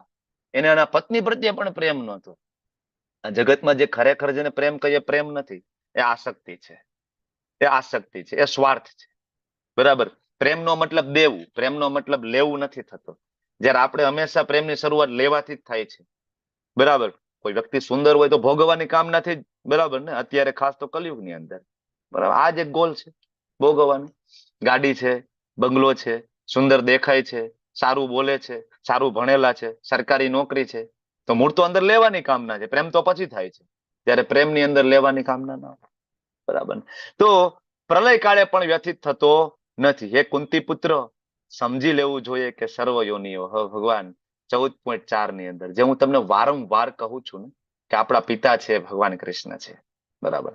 અહીંયા ભગવાન કહે છે સર્વ યોનિષુ કૌંતેય, બધી જ પ્રકારની. અહીંયા કોઈ ઇન્ટુ બ્રેકેટ એવું નથી લખ્યું કે દેવી દેવતાઓ નહીં, યક્ષો નહીં, ગંધર્વ નહીં, બ્રહ્માજી નહીં, બરાબર. અહીંયા ઇન્ટુ બ્રેકેટ નથી લખ્યું. ગણેશજી લખનાર છે, વેદવ્યાસજી બોલનાર છે, અને વેદવ્યાસજીએ ગણેશજીને ત્યાં સુધી કહ્યું હતું કે હું શ્લોક બોલું અને તમને સમજાય નહીં અથવા તો તમારો એના ઉપર થપ્પો ના લાગે કે નહીં આ પ્રમાણિત છે, ત્યાં સુધી તમારે લખવાનું નહીં. તો મતલબ ગણેશજી એ સમયે મહાવિદ્વાન હતા. ગણેશ એ પોસ્ટ છે, વ્યક્તિનું નામ નથી. જે તે સમયે શિવજીના પુત્ર તરીકે એ ગણેશજી ગણેશની પોસ્ટ ઉપર બિરાજમાન હતા, બરાબર. ગણોના ઈશ્વર એટલે ગણેશ એ પોસ્ટ છે. જેમ બ્રહ્મા જેમ પોસ્ટ છે, જેમ ઇન્દ્ર જેવી રીતના પોસ્ટ છે, આ બધી પોસ્ટ છે. અને એ પોસ્ટ છે ખૂબ જ મહત્વની છે. ગણેશ જે પોસ્ટ છે ખૂબ મહત્વની છે, બરાબર. ખૂબ વિદ્વાન હોય, બરાબર, ત્યારે પોસ્ટ પ્રાપ્ત થાય. ત્યારે ગણેશજી પોતે લખે છે સર્વ યોનિષુ કૌંતેય મૂર્તય સંભવયંત્યા, કે એ બધા જ પ્રકારની યોનિ જયારે અહીંયા જન્મ લે છે, તાસામ બ્રહ્મ મહદ યોનિર અહમ બીજ પ્રદ પિતા. આ બધાનો હું એકમાત્ર પિતા છું. આમાં કોઈ શંકા છે? ભગવદ્ ગીતાના શ્લોકમાં અહમ એટલે કૃષ્ણ બોલે છે, ત્યારે કૃષ્ણ એમ કે છે કે બધાનો પિતાજી હું છું. બરાબર, આઈ એમ ધ ફાધર. બરાબર, એટલે જયારે ઈસુ ખ્રિસ્ત, મેં તમને આની પેલા પણ એ વાત મેં તમને કહી હતી, એક રશિયન ભક્ત છે કરતુ પ્રભુ, એમના લેક્ચરમાં એ કહે છે કે હું પેલા તો બાઇબલ વાંચતો તો બાઇબલમાં ઈસુ ખ્રિસ્ત એમ કહેતા, બરાબર, જેને સૂળી ઉપર ચડાવ્યા, કે હે મારા પિતાજી, તમે આ લોકોને માફ કરી દેજો, આ લોકોને ખબર નથી શું કરી રહ્યા છે. ત્યારે કરતુ પ્રભુ કે અમે લોકો વિચારતા કે બાઇબલમાં આ ઈસુ ખ્રિસ્ત ઉપર જોઈને એમ કે છે કે મારા પિતાજી, તો મારા પિતાજી કોણ? ત્યારે એને ભગવદ્ ગીતા એના હાથમાં આવીને જયારે એને વાંચી, ત્યારે એ બરાબર સમજાવે છે કરતુ પ્રભુ કે હવે મને ખબર પડી કે આ ઉપર જોઈને કોની હારે વાત કરે છે. અહમ બીજ પ્રદ પિતા, એ પિતા એટલે કૃષ્ણ છે, જીસસ ક્રાઇસ્ટ. પ્રભુપાદ વિચાર કરો, પ્રભુપાદ અમેરિકા ગયા, બધા ક્રિશ્ચનોની વચ્ચે, બરાબર, ક્રિશ્ચનનો આખો જમાવડો છે, એની વચ્ચે બેસીને પ્રભુપાદ એમ કે છે કે જીસસ ક્રાઇસ્ટ, ક્રાઇસ્ટ શબ્દ છે ગ્રીક શબ્દ છે, અને એ ઓરિજિનલી કૃષ્ણમાંથી બનેલો શબ્દ છે. તો જીસસ એ પુત્રનું નામ છે, પાછળ પિતાજીનું નામ છે કૃષ્ણ, જે આગળ બરાબર ગ્રીક શબ્દ બન્યો જીસસ ક્રાઇસ્ટ. આ પ્રભુપાદ અમેરિકામાં બેઠા બેઠા ક્રિશ્ચનોની વચ્ચે સમજાવે છે, શાસ્ત્રના રેફરન્સ આપીને, કે જીસસ એ બીજું કોઈ નથી, એક કૃષ્ણના પુત્ર તરીકે આવે છે મેસેજ આપવા માટે. Is a son of God. કારણ કે એને ક્યારેય એવું નથી કીધું હું ભગવાન છું, એને એમ કીધું કે I am the son of God. Okay, તો પિતા કોણ છે? ભગવાન. બધાએ સ્વીકાર્યું છે, ગણેશજીએ, શિવજીએ, બ્રહ્મા, ઇન્દ્ર, બધા. બરાબર, આપણને શંકા છે. તો સર્વ યોનિ શું કોણ તૈયાર, જેટલી પણ યોનિ છે, સત્વગુણ, રજોગુણ કે તમોગુણ, બરાબર, આ બધા જ છે જે ભૌતિક પ્રકૃતિના જે ત્રણ ગુણો, સત્વગુણ, રજોગુણ, તમોગુણ, જ્યારે સનાતન જીવ પ્રકૃતિના સંસર્ગમાં આવે ને ત્યારે ગુણોથી બદ્ધ થાય છે. મેં તમને કહ્યું એમ કે જેવી રીતના અમેરિકામાં પ્લેન લેન્ડ થાય અને અમેરિકામાં બહાર નીકળો, એરપોર્ટની બહાર તમારા ઉપર કાયદો થોપી બેસાડવામાં આવે છે, તમે એવું કહી શકતા નથી કે ભાઈ અમેરિકામાં આવીને અમેરિકાનો કાયદો નહીં માનો. તમે ભણ્યા હોય, ના ભણ્યા હોય, અમેરિકાના નાગરિક હોય કે ના હોય, બરાબર, એવી રીતના તમે જયારે આ ભૌતિક જગતમાં જન્મ લ્યો છો, તમે આ ગુણોથી બદ્ધ થયેલા છો. તો એ નક્કી કરવાનું કે આનાથી બહાર નીકળવું છે કે આમાં નામાં રહેવું છે. બરાબર, આ બહુ મહત્વની વસ્તુ છે. ભગવાન સમજાવે છે કે આપણે એના બાળકો છીએ, આપણે ફસાયા છીએ. લોકો વસુદેવ કુટુંબકમનો પ્રચાર કરતા હોય છે, બરાબર, લોકો ઘણા કહેતા હોય છે હિન્દુ ચીની ભાઈ ભાઈ, હિન્દુ મુસ્લિમ ભાઈ ભાઈ, પણ આજ સુધી આ વસ્તુ થઈ નથી. તમે જોવો તો થઈ છે? ખરેખર ભાઈચારો આવ્યો છે? નથી આવ્યો. શું કામ? ભાઈ ભાઈ કોઈ વ્યક્તિ ક્યારે થઈ શકે કે બેના પિતાજી એક હોય, બરાબર, તો જ્યાં સુધી તમે એ વસ્તુ સમજાવતા નથી કે આપણા બેના બાપ જ એક છે, એટલા માટે આપણે ભાઈ ભાઈ છીએ. આ વસ્તુ જયારે મગજમાં બેસે ને ત્યારે ભાઈચારાની ભાવના જાગે. તમે ઇસ્કોનના મંદિરમાં જાઓ, એ વૃંદાવન હોય કે તમારી આસપાસનું કોઈ પણ મંદિર હોય, વૃંદાવન માયાપુર હું એટલા માટે કહું કે એ મંદિરમાં જાઓ તો તમને ત્યાં મંદિરમાં એન્ટર થાવ, તમને બધા જ અલગ અલગ દેશના લોકો જોવા મળશે, જેની અંદર મુસ્લિમ પણ હશે, જેમાં ક્રિશ્ચન પણ હશે, જેમાં શીખ પણ હશે, જેમાં બધા જ હશે. અને બ્રાહ્મણ, ક્ષત્રિય, વૈશ્ય, શૂદ્ર, દલિત થી લઈને બધી જ કોમ, બધી જ જાતિ, બધા ધર્મના લોકો હશે, પણ તમે ઓળખી નહીં શકો. બધાય તિલક કર્યું હોય, સિવાય કે વેસ્ટર્ન કન્ટ્રીના હોય તો ગોરા હોય, આપણે એમ ઓળખી જાય કે આ ફોરેનર છે, બરાબર. બાકી પાકિસ્તાનનો કોઈ મુસ્લિમ હોય, એ પાકિસ્તાનમાં 14 મંદિર છે આપણા, બરાબર, ને ઘણા બધા અત્યારે કે ભારતમાં છે કે જે શુદ્ધ કૃષ્ણ ભક્ત છે. તમે ઓળખી ના શકો કે ભાઈ આ મુસ્લિમ છે કે હિન્દુ છે, કારણ કે બધાના પિતા કોણ છે. અને ત્યારે બાજુમાં બેઠા બેઠા બધા પ્રસાદ લેતા હોય, એકાબીજાની સાધના કેવી થાય છે એની ચર્ચા કરતા હોય, કૃષ્ણ વિશેની ચર્ચા હોય.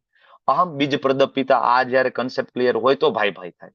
બાકી ગમે એટલું તમે વિચાર કરો એ શક્ય બનતું નથી, બરાબર. તો હવે ભગવાન સત્વગુણ, રજોગુણ, તમોગુણ વિશે વિસ્તારથી સમજાવે છે, જેમાં 6થા શ્લોકમાં ભગવાન કહે છે કે ભાઈ જે સત્વગુણ ની શરૂઆત કરવાની, એની પહેલા ભગવાન અર્જુનને એક સર્ટિફિકેટ આપે છે. શું? હે નિષ્પાપ. આમાં જે છેલ્લો શબ્દ છે, તત્ર સત્વમ નિર્મલત્વાત પ્રકાશક મનામયમ સુખ સંગેન બધનાતિ જ્ઞાન સંગેન ચ અનઘ. અનઘ એટલે તું નિષ્પાપ છે.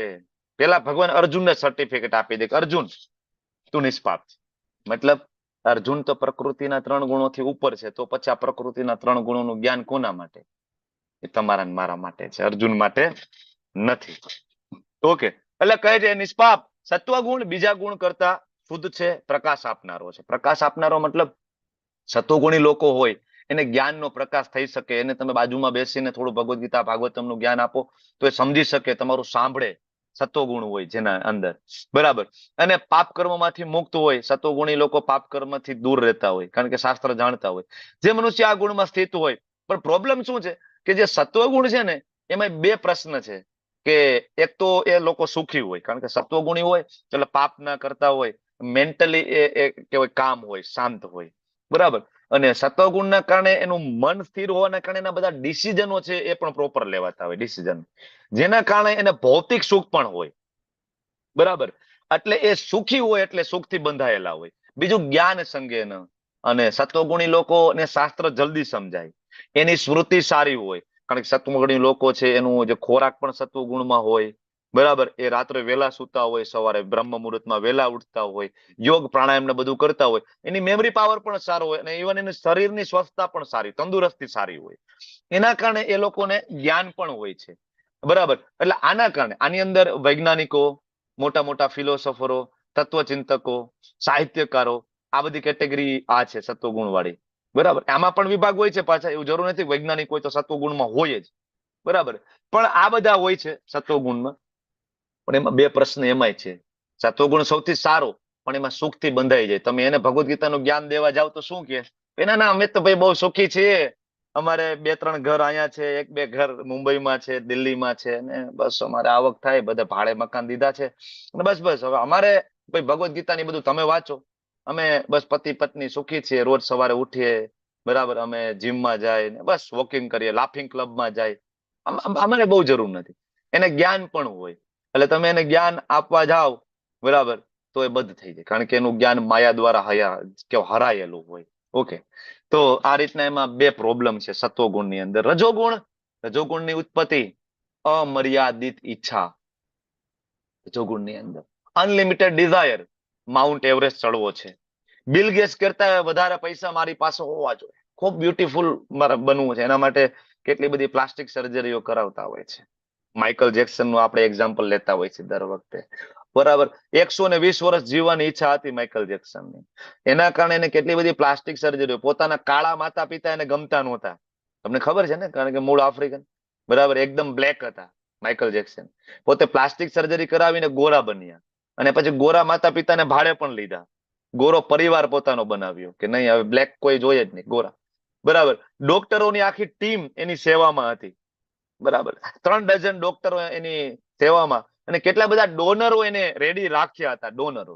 એનો જે બેડ છે એવું કહેવાય છે, એનો બેડ એવો બનાવ્યો હતો કે રાત્રે ઊંઘમાં પણ ઓક્સિજનની ખામી ન થવી જોઈએ, તો એ બેડ ઉપર સુઈ જાય તો ઉપરથી કાચનું આખું બોક્સ પેક થઈ જાય, અને અંદર નેચરલ ઓક્સિજન સ્પ્રેડ કરવામાં આવે, કે ઊંઘમાં પણ ઓક્સિજનની ખામીના કારણે માઇકલ જેક્સનને કઈ થવું ના જોઈએ, બરાબર. તમે જોયું હશે હંમેશા વ્હાઇટ કલરના ગ્લોવ્સ પહેરેલા હોય, એના જૂના સોંગ છે બધા, બરાબર. તો એ કોઈને કહેવાય સેકન્ડ નહોતા કરતા, હાથ પણ નહોતા મિલાવતા વિધાઉટ ગ્લોવ્સ. શું કામ? તો કે ઇન્ફેક્શન લાગી જાય તો, બરાબર. માયા ઉપર જીત મેળવવાની કોશિશ છે, કે અનલિમિટેડ ડિઝાયર છે, બરાબર. અને ત્યારે મૃત્યુ કેટલા વર્ષે થાય છે? બહુ નાની વયમાં, 35-40 વર્ષે, બરાબર ને, કામ પૂરું. આજુબાજુમાં આખી ડોક્ટરોની ટીમ ધરી કી ધરી એમનેમ રહી જાય છે, કોઈ બચાવી શકતું નથી. ઓકે, તો આ થઈ ગયું રજોગુણ. પેશન, આજકાલ તો આને સારો ગણાય, પેશનેટ, લોકો વખાણ કરે, બરાબર. કોઈ બહુ મહેનત કરે, સવારથી લઈને રાત સુધી છોકરો મહેનત કરતો, ભાઈ બહુ મહેનતુ છોકરો છે, એનો પગાર સારો છે, બહુ મહેનતુ છોકરો છે. પણ એમ બહુ મહેનતુ છે, મહેનત ખાલી શેના માટે કરે છે? ખાલી શરીર, ખાલી પૈસા, કે પોતાના આત્માના ઉદ્ધાર માટે કંઈક બીજું કઈ પ્રયત્ન છે ને? આ પ્યોર રજોગુણ છે, અને કલયુગની અંદર રજોગુણની બોલબાલા હોય છે, રજોગુણ તમોગુણ. આગળના જે યુગ હોય ને એમાં સતયુગની બોલબાલા હતી, બરાબર. અત્યારે તમોગુણ રજોગુણની બોલબાલા છે. ઓકે, તો અમર્યાદિત ઈચ્છાઓ, તૃષ્ણા, એની ઈચ્છાઓ ક્યારે પૂરી ના થાય, તૃષ્ણા. અને આથી દેહધારી જીવ સકામ કર્મ, એમાં સકામ કર્મથી બંધાઈ જાય, કારણ કે ઈચ્છાઓ પૂરી કરવા માટે શું કરવું પડશે? કર્મ કરવું પડશે, સકામ કર્મ કરશે, જોબ કરશે, નોકરી કરશે, એમાંથી સેલરી આવશે તો ક્યારેક ક્યારેક દાન પુણ્ય બધું કરશે, બરાબર. ભક્તિ નહીં કરે, સકામ કર્મ કરશે. ઓકે, આ થઈ ગયું રજોગુણ. ને પછી આવે તમોગુણ. તમોગુણ તો કે હે ભરતપુત્ર જાણી લેવું જોઈએ કે અજ્ઞાનથી ઉત્પન્ન થનારો આ તમોગુણ દેહધારી જીવોનો મોહ છે, અને આના રિઝલ્ટ ઉન્માદ, આળસ અને નિંદ્રા બધ જીવને બાંધે છે. બરાબર. કોઈ એમ કે ખાસ તો મોટા ભાગે આ ક્લાસ રવિવારના દિવસે જ આવે છે 14 આની પેલા 3-4 વખત મેં માર્ક કર્યું છે, આજે પણ રવિવાર છે. રવિવારે તમો ગુણ છે એ હાવી હોય છે. બરાબર ને? આજે તો ઘણા બધા ઘરે કહી જ દે કે આજે મને ઉઠાડતી નહીં. મમ્મીને કહી દે, મમ્મી આજ મને સવારે ઉઠાડતી નહીં. કા? તો કે આજ હું મારી મેળે ઉઠીશ. પછી ભાઈ ઉઠે અથવા બેન ઉઠે 11 વાગે, 11:30 વાગે, 12 વાગે. ઘોર તમો ગુણ. આજ તો મજા 12 કલાક સુતા રહેવું છે, કમ્પ્લીટ આરામ. બરાબર. ઘોર તમો ગુણ છે. અને આ ઘોર તમો ગુણના કારણે આગળ જતા વ્યક્તિ તમોગુણી બુદ્ધિ, તમોગુણી ચેતના સાથે કોઈ સારા ડિસિઝન લઈ શકતો નથી. સારા ડિસિઝન ના લઈ શકવાના કારણે વ્યક્તિ ટેન્શનમાં, ડિપ્રેશનમાં ધીમે ધીમે ગરકાવ થાય અને એના કારણે એ વ્યક્તિ વ્યસનનો ભોગ બને, નશાનો ભોગ બને અને વિડીયો ગેમનો ભોગ બને. બરાબર. જે અત્યારે આ જોવામાં આવે છે, ઉન્માદ, આળસ અને નિંદ્રા. આજની પેઢી, આ જનરેશન આખી ગરકાવ છે. તમને એવું લાગે કે અમે આ જોતા નથી, પણ તમે તમારા બાળકો જો અત્યારે કોલેજમાં હોય અને મોટા સિટીમાં હોય તો ક્યારેક જજો. કારણ કે મારું એજ્યુકેશન મુંબઈમાં થયું, બેંગ્લોરમાં થયું. બરાબર. ભારતના કહેવાય કે જે મહાનગરોમાંના 2 મહાનગરોમાં મારું રહેવાનું થયું, મારું ગ્રેજ્યુએશન, પોસ્ટ ગ્રેજ્યુએશન. તો આ તો હું જયારે ભણ્યો એની વાત કરું છું, 10-15 વર્ષ પહેલાની વાત છે. એ સમયે એ જગ્યાનું કલ્ચર એવું હતું કે વેલકમ પાર્ટી હોય એની અંદર બાળકો બધા દારૂની પાર્ટી હોય, ફેરવેલમાં દારૂ. બરાબર. કાંઈ પણ પાર્ટીનું ખાલી બાનું જ જોઈતું હોય, જેની અંદર બધું જ હોય. અમુક ચર્ચાઓ અહીંયા થઈ ના શકે, બધું જ હોય મુંબઈમાં, બેંગ્લોરની અંદર. આપણને એમ થાય કે આપણા બાળકો ભણવા ગયા છે, ભણતા હોય સાથે સાથે આ બધું જ છે. ઘોર તમો ગુણમાં આજની એજ્યુકેશન સિસ્ટમ છે એ આ વસ્તુ શીખડાવતી નથી, ચારિત્રનું ડેવલપ નથી કરતી. બરાબર. ખાલી ભણાવે છે. ભણવાનું છે એના માટે તો કે આગળ જઈને પૈસા કમાવાનો. બરાબર. અને ત્યાંથી ચારિત્રહીન બનીને આપણું બાળક આવે છે ઘોર તમો ગુણમાં. પછી જયારે ઘરે આવે છે ત્યારે વ્યસની હોય, નશેડી હોય. બરાબર. આવું બધું જોવા મળે છે. તો ઇવન આપણે જો અત્યારે તમારું બાળક હશે, મારું બાળક છે, આપણે એના માટે ઘણું બધું બેંક બેલેન્સ કરીએ છીએ. દીકરી હોય તો એના લગ્ન માટેની વ્યવસ્થા આપણે પ્રી પ્લાન કરીએ છીએ કે ભાઈ દીકરી મોટી થાય તો લગ્ન સમયે પૈસાની ખોટ ના પડવી જોઈએ.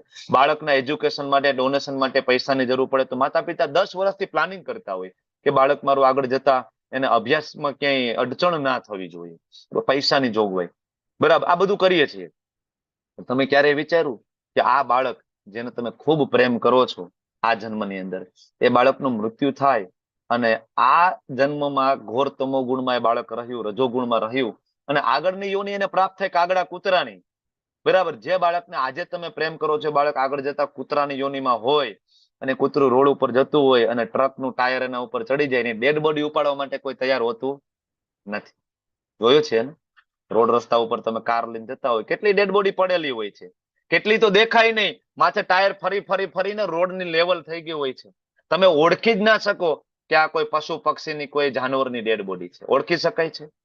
અચ્છા, તો તમે આ વખતે તમારા બાળકને એટલું પ્રેમ કરતા હોય તો તમે એવું વિચારતા નથી? ભગવદ્ ગીતા તો બહુ ક્લિયરલી કહે છે, જાતસ્ય હિ ધ્રુવ મૃત્યુ ધ્રુવમ જન્મ મૃત્યસ્ય ચ. જેનો જન્મ છે એનું મૃત્યુ છે, જેનું મૃત્યુ છે એનો ફરીથી જન્મ છે.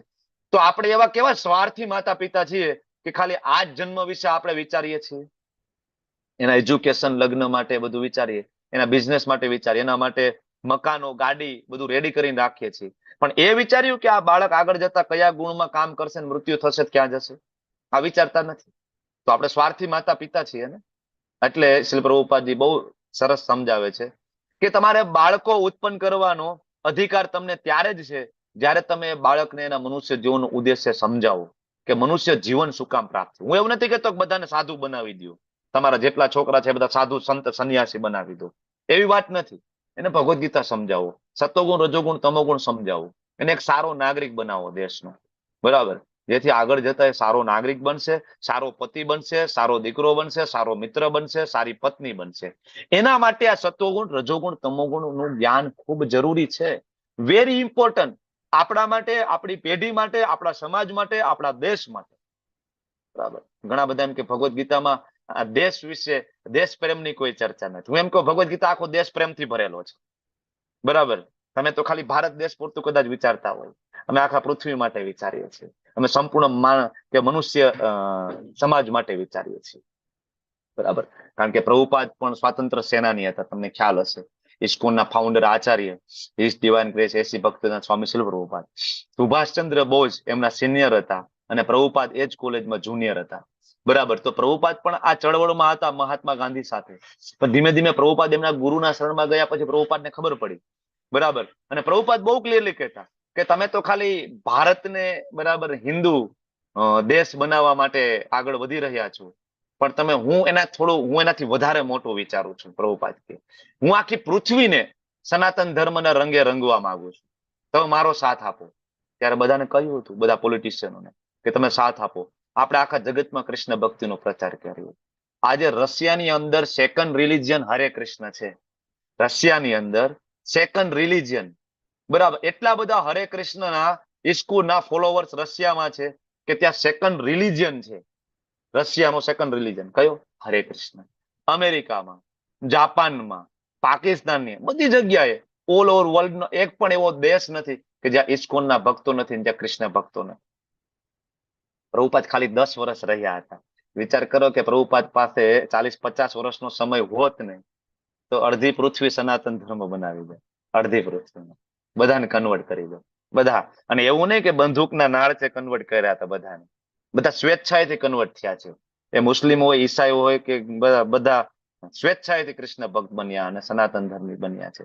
હે ભરત પુત્ર, સત્વગુણ મનુષ્યને સુખથી બાંધે. હવે આ જે ત્રણેય ગુણ છે, આપણે એમ કે આમાં સારો કયો, તો સારો એ રીતના તમે કહી શકો કે સત્વગુણ સોનાની સાંકળ છે, રજોગુણ ચાંદીની સાંકળ છે અને તમોગુણ લોખંડની સાંકળ છે. સાંકળથી કોઈને બાંધીએ તો કોઈને ગમે? કોઈને સોનાની સાંકળથી બાંધીને એક રૂમમાં પૂરી દો તો એવું તો વખાણ કરે કે ના ના ભાઈ આપણને સોનાની સાંકળથી બાંધ્યા છે. તો ઓલો લોખંડની સાંકળથી બાંધેલો હોય, બેની પરિસ્થિતિ અલ્ટિમેટલી સેમ જ છે. બરાબર. એટલે આ ત્રણેય ગુણ છે, એ ત્રણેય ગુણમાં ભગવાનનો ભક્ત રહેતો નથી. અને આના માટે ભગવાન આગળ એક શ્લોક કહે છે, ત્રૈગુણિયા વિષયા વેદા નૈસ્ત્રે ગુણ્યો ભવાર્જુન. હે અર્જુન, પ્રકૃતિના ત્રણેય ગુણોથી ઉપર ઉઠો. બીજા અધ્યાયનો શ્લોક હું તમને કહું છું, તમે સર્ચ કરજો. ત્રૈગુણ્યા વિષયા વેદા નૈસ્ત્રે ગુણ્યો ભવાર્જુન. બરાબર. ત્યાં ભગવાને અર્જુને બીજા અધ્યાયમાં જ કીધું હતું કે અર્જુન, સત્વગુણ, રજોગુણ, તમોગુણ 3 ગુણ છે, પણ ત્રણેય ગુણમાં કાર્ય કરવાના નથી. સત્વમાં પણ નહીં, કારણ કે એ સુખથી બાંધે, જ્ઞાનથી બાંધે છે. રજોમાં નહીં, કારણ કે સકામ કર્મથી બાંધે છે. તમો ગુણમાં નહીં, કારણ કે અજ્ઞાનથી બાંધે છે. તો શું કરવાનું? તો કે ગુણાતીત અવસ્થા, ઉપરની અવસ્થામાં બધા કર્મ કરવા. આ અધ્યાયમાંથી આપણે એ શીખીશું અને એના મુજબ આપણે 17મા અધ્યાયમાં જે આવશે કામ કરીશું. બરાબર. તો હવે એવું બને કે કોઈ વ્યક્તિ સત્વગુણની પ્રેક્ટિસ કરતો હોય તો હંમેશા સત્વગુણમાં રહે? નહીં. સત્વગુણ, રજોગુણ ને તમોગુણ આની વચ્ચે હંમેશા ખેંચતાણ ચાલે છે. હંમેશા. એટલે જો એક જ વ્યક્તિ હોય, સવારે મંદિરમાં હોય, ક્લાસમાં હોય તો સત્વગુણમાં હોય. બરાબર. એ જ વ્યક્તિ જયારે હમણાં ક્લાસ પૂરો થશે અને એ પૈસા પાછળ ગાંડી દોટ મૂકશે તો એ રજોગુણમાં છે. એ જ વ્યક્તિ સાંજે ઘરે આવીને થાકી, બરાબર, અને બોસનો ગુસ્સો પત્ની ઉપર ઉતારશે ત્યારે એ વ્યક્તિ તમોગુણમાં છે. એ વ્યક્તિ ઊંઘી જશે તો એ વ્યક્તિ ઊંઘ છે, તમોગુણ છે, તમોગુણમાં છે. તો એક ને એક વ્યક્તિમાં ક્યારેક સત્વગુણ ઉપર છે, રજોગુણ તમોગુણ નીચે છે, ક્યારેક રજોગુણ ઉપર છે, સત્વગુણ તમોગુણ નીચે છે, ક્યારેક તમોગુણ હાવી છે, સત્વગુણ રજોગુણ બે નીચે છે. એટલે દરેક માણસનું એટલા માટે વર્તન, સ્વભાવ અલગ અલગ સમયે અલગ અલગ જોવા મળે છે, કારણ કે ત્રણેય ગુણોની વચ્ચેની ખેંચતાણ હંમેશા ચાલુ રહે છે. બરાબર. સતત એ મનને ખેંચે છે. બરાબર. પણ જો તમે સત્વગુણ, રજોગુણ, તમોગુણ ને બરાબર જાણી લેશો તો સત્વગુણ જે છે એ જ્યારે સત્વગુણની પ્રેક્ટિસ આપણે કરીશું તો સર્વે દ્વાર, આપણા શરીરમાં 9 દ્વાર છે. આપણે આની પહેલાની વાત થઈ છે. 9 દ્વાર વાળું આ જે ભાડાનું મકાન છે એમાં આત્મા અંદર રહે છે. બરાબર. એ જયારે આમાં રહે છે તો એ સર્વે દ્વાર જ્ઞાનના પ્રકાશથી પ્રકાશિત થઈ જશે. 9 દ્વાર. આંખથી એ જ વસ્તુ જોશે જે ખરેખર એને બરાબર ઉર્ધ્વગતિ કરાવશે. કાનથી એ જ વસ્તુ સાંભળશે તેને ભગવત ધામ પ્રાપ્ત કરશે. જીવવાથી એ જ વસ્તુ ખાશે જે શાસ્ત્રમાં લખ્યું છે. 9 દ્વાર બરાબર સત્વગુણમાં વ્યક્ત થવાનો અનુભવ કરશે. રજોગુણમાં જયારે વધારો થાય તો આસક્તિ, સકામ કર્મ, ઉગ્ર ઉદ્યમ, 12 નહીં 15 કલાક કામ કરી, સાહેબ મારી ઈચ્છા તો પૂરી થઈ જશે ને, મારો પગાર વધી જશે ને, હું ડે એન્ડ નાઇટ જોબ કરવા માટે તૈયાર છું. અનિયંત્રિત ઈચ્છાઓ, એક ગાડી છે તો બીજી, બીજી ગાડી છે તો ત્રીજી, એક પ્લોટ છે તો બીજો, લોકો 60 વર્ષે 58 વર્ષે ગવર્મેન્ટમાંથી રિટાયર્ડ થાય ને પ્રાઇવેટ નોકરી પાછા શોધવામાં લાગે અને પછી પાછા ફરીથી પ્રાઇવેટ નોકરી કરે અને મરી જાય ત્યાં સુધી નોકરી કરે. એવું ક્યારેય ના વિચારે કે 50 વર્ષ પૂરા થયા, 51 વર્ષમાં પ્રવેશ થયો, હવે આપણે કંઈક આપણા માટે વિચારીએ, આપણા આત્માની ઉન્નતિ માટે કંઈક વિચારીએ. હવે બાળકો કામ કરે છે, આપણે જોઈ કેટલું 2 ટાઈમની રોટલી, આખી જિંદગીમાં એટલું કમાઈ ના શક્યા કે 50 વર્ષ પછી બાકીના 20-25 વર્ષ તમે શાક રોટલી 2 ટાઈમ ખાઈ શકો? કે હજી એ પાછી નોકરી કરવાની જરૂર પડે છે? બરાબર ને? એટલે લોકો ત્યારે મૃત્યુ પર્યંત રજોગુણમાં જીવે છે. બરાબર? કદાચ કોઈની એવી શક્તિ ના હોય, હું નથી માનતો બધા પાસે જોબ સારી હોય ને એના બધાને પેન્શન આવતા હોય, કાંઈ વાંધો નહીં. હું એમ કહું 24 કલાકના 3 ભાગ કરી શકાય ને. 8 કલાક કામ માટેના, 8 કલાક તમારા સુવાના, ખાવા પીવાના, અને ત્રીજા 8 કલાક પ્યોર તમારા માટે હોવા જોઈએ, જેમાં ભગવાનના મંદિરે જવું, જેમાં કીર્તન કરવું, જેમાં ભગવાનના નામનો જપ, જેમાં ભગવદ્ ગીતા ભાગવતમનો શ્રવણ પઠન. આ તો થઈ શકે ને 8, 8 ને 8. પણ અત્યારે આવું કાંઈ છે નહીં. અત્યારે 24 કલાક ઇન્વેસ્ટેડ ઇન પૈસા કમાવામાં. બરાબર? લોકો તમે મોટા સિટીમાં જાઓ, આઈટી સેક્ટરમાં ને એમાં જેનો પગાર લાખ રૂપિયા હોય, 2 લાખ રૂપિયા હોય, બેંગ્લોરમાં, પુણેમાં. બરાબર? પણ તમે જોવો ને તો જોબમાં જવાનો ટાઈમ ફિક્સ છે, આવવાનો ટાઈમ ફિક્સ નથી. જે લોકો આઈટી સેક્ટરમાં, મારા ઘણા બધા મિત્ર છે, મલ્ટીનેશનલ કંપનીમાં કામ કરતા હોય, રાત્રે ઉઠીને કોમ્પ્યુટર લઈને બેઠા હોય ઘુવડની જેમ રાત્રે.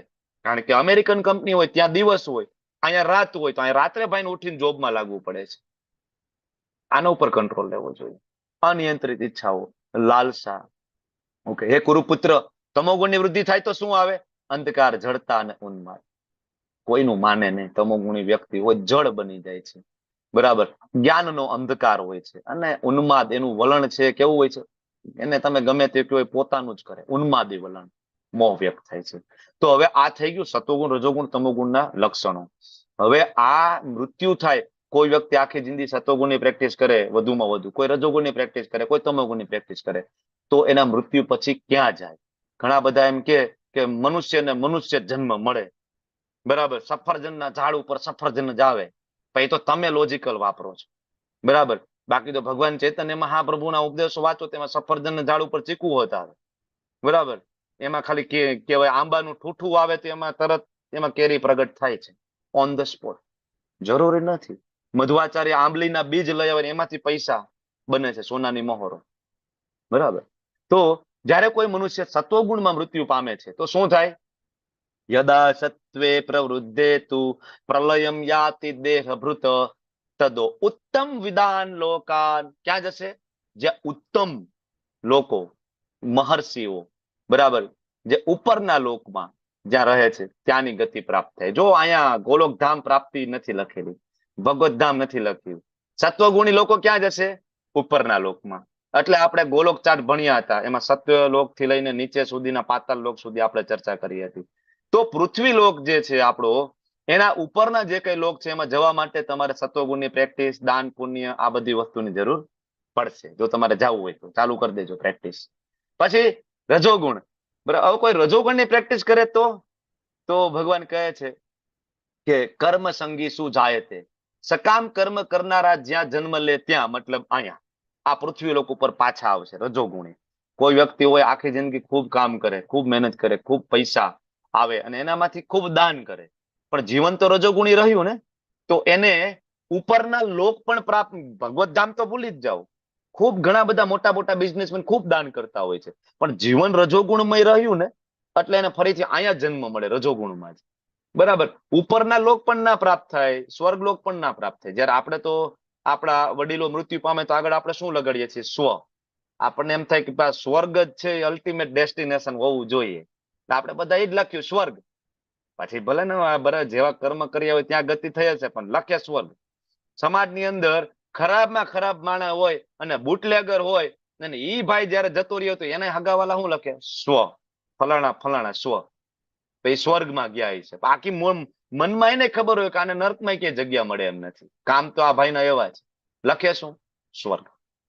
કારણ કે આપને એમ થાય કે સૌથી ઉપરનું લોક ઈ છે, પણ સ્વર્ગમાં જવા માટે બરાબર સતોગુણ જોઈએ, અહીંયા રહેવા માટે રજોગુણ. અને તથા પ્રલય તમસી, તમોગુણ પ્રલીન જયારે સરે છૂટે ત્યારે તો શું થાય? તમોગુણ થી સરે છૂટે તો મૂઢ યોની શું જાય? મૂઢ. બરાબર? પશુ યોની. બરાબર. જે મૂઢ યોની, મૂઢ એટલે આહાર, નિંદ્રા, ભય અને મૈથુન, આના સિવાય પાંચમું વિચારી જ ના શકે, એને કહેવાય મૂઢ યોની સુજાયતે. કૂતરો ક્યારે વિચારી શકે ભગવદ્ ગીતાનો લેવલ 1 નો ક્લાસ કરવો છે? ગમે એવો કદાચ તમારો પોમેરિયન કૂતરો હોય અને તમારું ખૂબ ધ્યાન રાખતો હોય ને હજારો રૂપિયાનો તમે લાવ્યા હોય ઘરમાં, એને ક્યારે વિચાર આવે કે ભાઈ થોડુંક ભગવદ્ ગીતા હું સાંભળી લઉં, એકાદ બે માળા હું કરી લઉં? અને વિચાર નહીં આવે. આહાર, નિદ્રા, ભય અને મૈથુન, મૂઢ યોની શું જાય. એટલે કોઈને એ શંકા હોય કે મનુષ્ય જ બને, તો ભગવદ્ ગીતા બરાબર વાંચવી. ઓકે, તો હવે ભગવાન ફરીથી એકવાર રિઝલ્ટ સમજાવે છે કે ભાઈ સત્વગુણી જે હોય, બરાબર, એ પુણ્ય કરશે, એનું ફળ શુદ્ધ હોય. રજોગુણમાં કરેલું કર્મ અલ્ટિમેટલી દુઃખમાં પરિણમે, કારણ કે પાછું આઈને આવવું પડે, હેરાન થવાનું રહે. તમોગુણમાં તો એ મૂર્ખામી છે, એનું કર્મ ટોટલ મૂર્ખામી છે. સત્વગુણથી વાસ્તવિક જ્ઞાન પ્રાપ્ત થાય. રજોગુણ લોભ ઉત્પન્ન કરનારો અને તમોગુણ પ્રમાદ, મોહ અને અજ્ઞાન ઉત્પન્ન કરનારો, જે આપણે આગળ ચર્ચા કરી ગયા છીએ. બરાબર, ભગવાન એ જ થોડું રિવિઝન કરાવે છે. ઉર્ધ્વ ગચ્છન્તિ સત્વસ્થા, ફરીથી એકવાર રિઝલ્ટ કે સત્વગુણમાં હોય ઉર્ધ્વ ગતિ કરશે, ઉપરના લોકમાં. 14 લોક છે, ઉપરના લોકમાં. મધ્ય તિષ્ઠન્તિ રાજસા, રજોગુણી મધ્ય અને જઘન્ય ગુણ વૃત્તિસ્થા, તમોગુણને જઘન્ય ગુણ કીધો છે. અને અધો ગચ્છન્તિ તામસા, તમોગુણી લોકો ક્યાં જશે? અધો ગચ્છન્તિ, નીચલી યોની, નીચલા લોક એને પ્રાપ્ત થશે. એટલે આપણે આ ગોલોક ચાર્ટ ભણીએ છીએ. ગોલોક ચાર્ટ આપણે 5મા અધ્યાયમાં ભણ્યો છે, બરાબર. અને આ ભગવદ્ ગીતા સમજવા માટે આનો રેફરન્સ ખૂબ જરૂરી છે. તો આ પરિસ્થિતિને કોઈ પાર કરી શકે?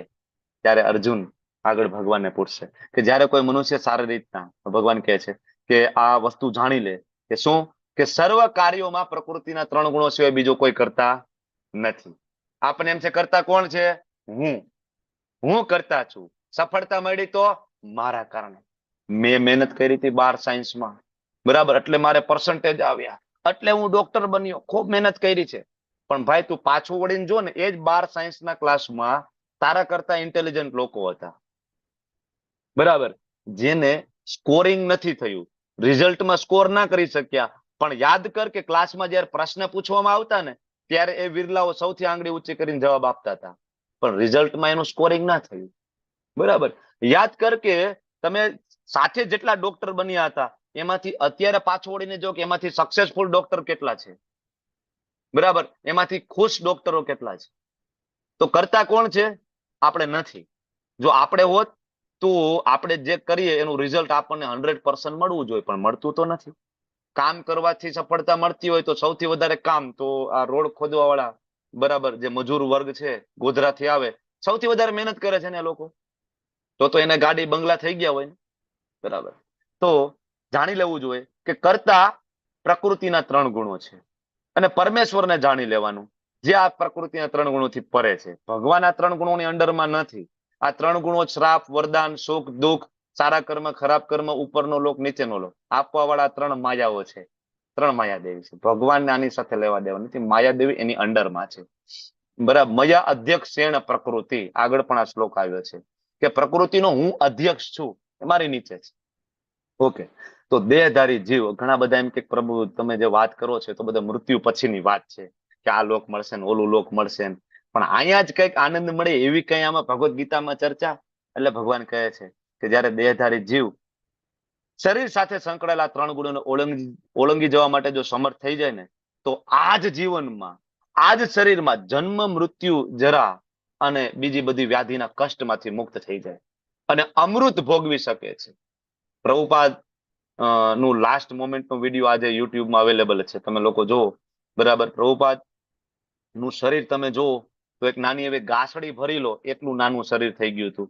બધી ચરબી ઓગળી ગઈ હતી, ચામડી હાડકા સાથે ચોંટી ગઈ હતી. પ્રભુપાદ વૃંદાવનમાં બેડ ઉપર સૂતા છે, આજુબાજુમાં પ્રભુપાદના શિષ્યો, બરાબર, એમની સેવા કરી રહ્યા છે. એક શિષ્ય ડિક્ટોફોન લઈ જે રેકોર્ડ કરે વોઇસ, ડિક્ટોફોન લઈને પ્રભુપાદના મોઢા આગળ રાખ્યો છે.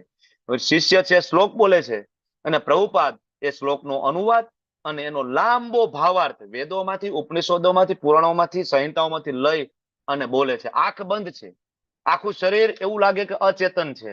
ત્યારે ડોક્ટરો આવીને જયારે ચેક કરે છે, ડોક્ટરો પોતે આશ્ચર્યચકિત થાય છે કે આ કન્ડિશનમાં કોઈ વ્યક્તિ બોલી પણ ના શકે. આ દાદા આટલું વિચારીને ભાવાર્થ કેવી રીતના આપી શકે શાસ્ત્રોનો, બરાબર. એમના શિષ્યો પૂછે છે, પ્રભુપાદ તમને કઈ તકલીફ થાય છે? તમને કઈ શરીરમાં પીડા થાય છે?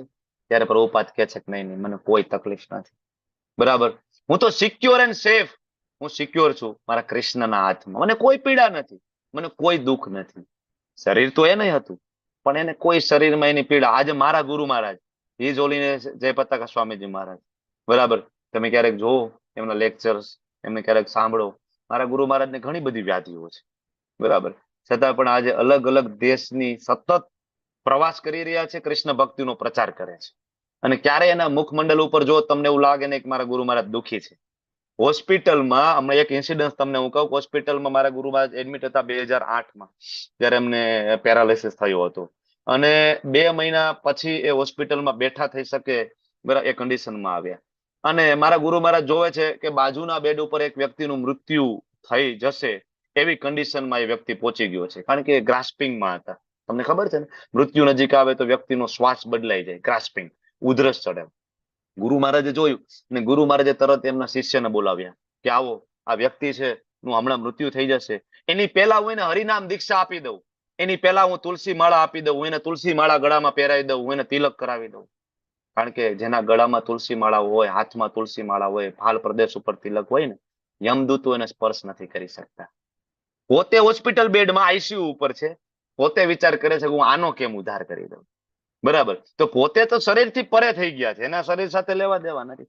આ જ જન્મની અંદર મૃત્યુનો ડર જતો રહે, ગડપણની ચિંતાઓ, એકલતાપણું જતું રહે, અને દુઃખ વ્યાધિના જે કઈ બીમારીના બધા કષ્ટોમાંથી બહાર નીકળી જાય છે. બરાબર, તો આ બધા લક્ષણો જયારે પ્રગટ થાય, બરાબર, તો અર્જુન પૂછે છે કે પ્રભુ કેમ ખબર પડે કોઈ વ્યક્તિ 3 ગુણોથી પરે થઈ ગયું છે? લક્ષણો શું, આચરણ કેવું, અને કેવી રીતના એ ઓળખી, મતલબ ઓળંગી કેવી રીતના શકે? કઈક ટ્રીક આપો ને. અમારે પ્રકૃતિના 3 ગુણોને ઓળંગવા છે. અર્જુન આપણા માટે પ્રશ્ન પૂછે છે. ત્યારે ભગવાન 22 થી લઈને 25મા શ્લોકમાં બરાબર અર્જુનને કહે છે કે પાંડુપુત્ર, પ્રકાશ, આસક્તિ, મોહ ઉપસ્થિત હોય તો ઘૃણા ના કરે, ન હોય તો એની આકાંક્ષા નથી. ભૌતિક ગુણોની સર્વ પ્રતિક્રિયાઓ પ્રત્યે નિશ્ચલ, અવિચલિત, કારણ કે એને ખબર છે કે આ બધું માયા દેવીનો ખેલ છે. આપણે ઓલી સિરિયલની વાત કરી હતી, સિરિયલના નથી આપણે પ્રોડ્યુસર, નથી આપણે ડાયરેક્ટર, નથી આપણે દર મહિને એમાં કઈ ચેક આવતું, છતાં એના દુઃખમાં દુઃખી ને એના સુખમાં સુખી. જ્યારે મહાન સંતો છે આ સંસારના સુખમાં અને સંસારના દુઃખમાં દુઃખી નથી, એ પોતે આનંદમાં હોય છે. બરાબર, તો તટસ્થ છે, કારણ કે એની ખબર છે પોતાની અંદર જ બરાબર એ સુખી હોય છે.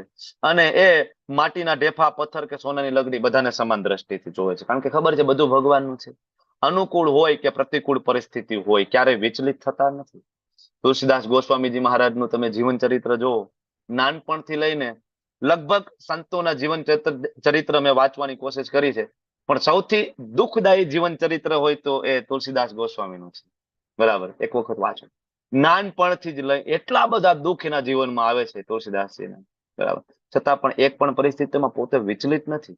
ભક્તમાલની કથાઓમાં એવું કોઈ વર્ણન નથી, બરાબર, નાભાજી મહારાજ લખે છે પણ કે વર્ણન નથી. બરાબર, પછી બદનામી હોય, માન હોય, અપમાન હોય, સમાન, શત્રુ મિત્ર પ્રતિ સમાન વ્યવહાર, અને દુનિયાવી કાર્યોનો એ પરિત્યાગ કરી દે છે. માત્ર ભગવાનને સેન્ટરમાં રાખીને કામ કરે તો સમજવું કે આ વ્યક્તિ ગુણાતીત અવસ્થામાં છે. બરાબર, જે મનુષ્ય સર્વ સંજોગોમાં મામ ચ યો અવ્યભિચારેણ ભક્તિ યોગેન, કેવી ભક્તિ? અવ્યભિચારેણ, આવી ભક્તિ કરે, કેવી? અવિચળ ભક્તિ, માત્ર હું, તો એ ભૌતિક પ્રકૃતિના ગુણોને ઓળંગી જાય. ભગવાને રસ્તો આપી દીધો છે. ભૌતિક પ્રકૃતિના 3 ગુણોને ઓળંગવું છે તો શું કરવું પડશે? અવ્યભિચારેણ ભક્તિ યોગેન સેવતે, ભગવાનની અવિચારની ભક્તિ. પણ આ બધા એમ કે ભગવાનની ભક્તિ નથી, અમે તો નિરાકાર બ્રહ્મમાં માનીએ છીએ. ભગવાન 14.27માં કહે છે બ્રહ્મણો હિ પ્રતિષ્ઠા અહમ. પ્રતિષ્ઠા એટલે સ્થાપન કરવું, બરાબર, ઉદ્ઘાટન કરવું, સર્જન કરવું, બનાવવું, બરાબર, પ્રતિસ્થાપિત કરવું. બરાબર, તો અહીંયા ભગવાન બ્રહ્મ જે નિરાકાર નિર્વિશેષ બ્રહ્મ છે, ભાઈ મારા શરીરનું તેજ છે. તમે એવું માની લો કે એ જ ભગવાન છે, તો એ ભગવાન નથી, એ ભગવાનની વિભૂતિ છે. નિરાકાર બ્રહ્મ શરીરમાંથી નીકળતો જે તેજ, તમે ઘણા બધાને સાંભળ્યું પણ હશે કે બાપુ બ્રહ્મમાં લીન થઈ ગયા, નિરાકાર બ્રહ્મમાં લીન. ખરેખર બ્રહ્મમાં કોઈ લીન થઈ શકતું નથી. બરાબર, આત્મા પરમાત્મામાં મળી ગયો, આત્મા કોઈ દિવસ પરમાત્મા સાથે મળી શકતો નથી. અથવા જીવ શિવમાં ભળી ગયો, જીવ શિવ બની ગયો, તો જીવ કોઈ દિવસ શિવ બને નહીં. બરાબર, આ બધું મૂળ વસ્તુ એ છે બધાને ભગવાન બની જવું છે, બરાબર. એટલે આજે બાપુ બ્રહ્મમાં લીન થઈ ગયા અથવા બાપુ છે એ જીવમાંથી શિવ બની ગયા, કાલે હું પણ શિવ બની જઈશ. મૂળ કામના તો આ જ છે. બાપુની પરંપરામાં હું આવું છું, આગળ હું બ્રહ્મલીન બની જઈશ અને હું પણ શિવ બની જઈશ અને હું પણ પરમાત્મા, હું ભગવાન બની જઈશ. આખી ભગવદ્ ગીતામાં, શાસ્ત્રોમાં ક્યાંય આવું નથી. પણ મૂળ પ્રોબ્લેમ એ છે ગુરુ શિષ્ય પરંપરામાંથી જ્ઞાન નથી એટલે ડાયવર્ટેડ છે લોકો. વાંછા કલ્પતરુભ્યશ્ચ કૃપા સિંધુભ્ય એવ ચ પતિતાનાં પાવનેભ્યો વૈષ્ણવેભ્યો નમો નમઃ. અનંત કોટિ વૈષ્ણવંત કી જય. શ્રીલ પ્રભુપાદ કી જય. ગુરુ મહારાજ કી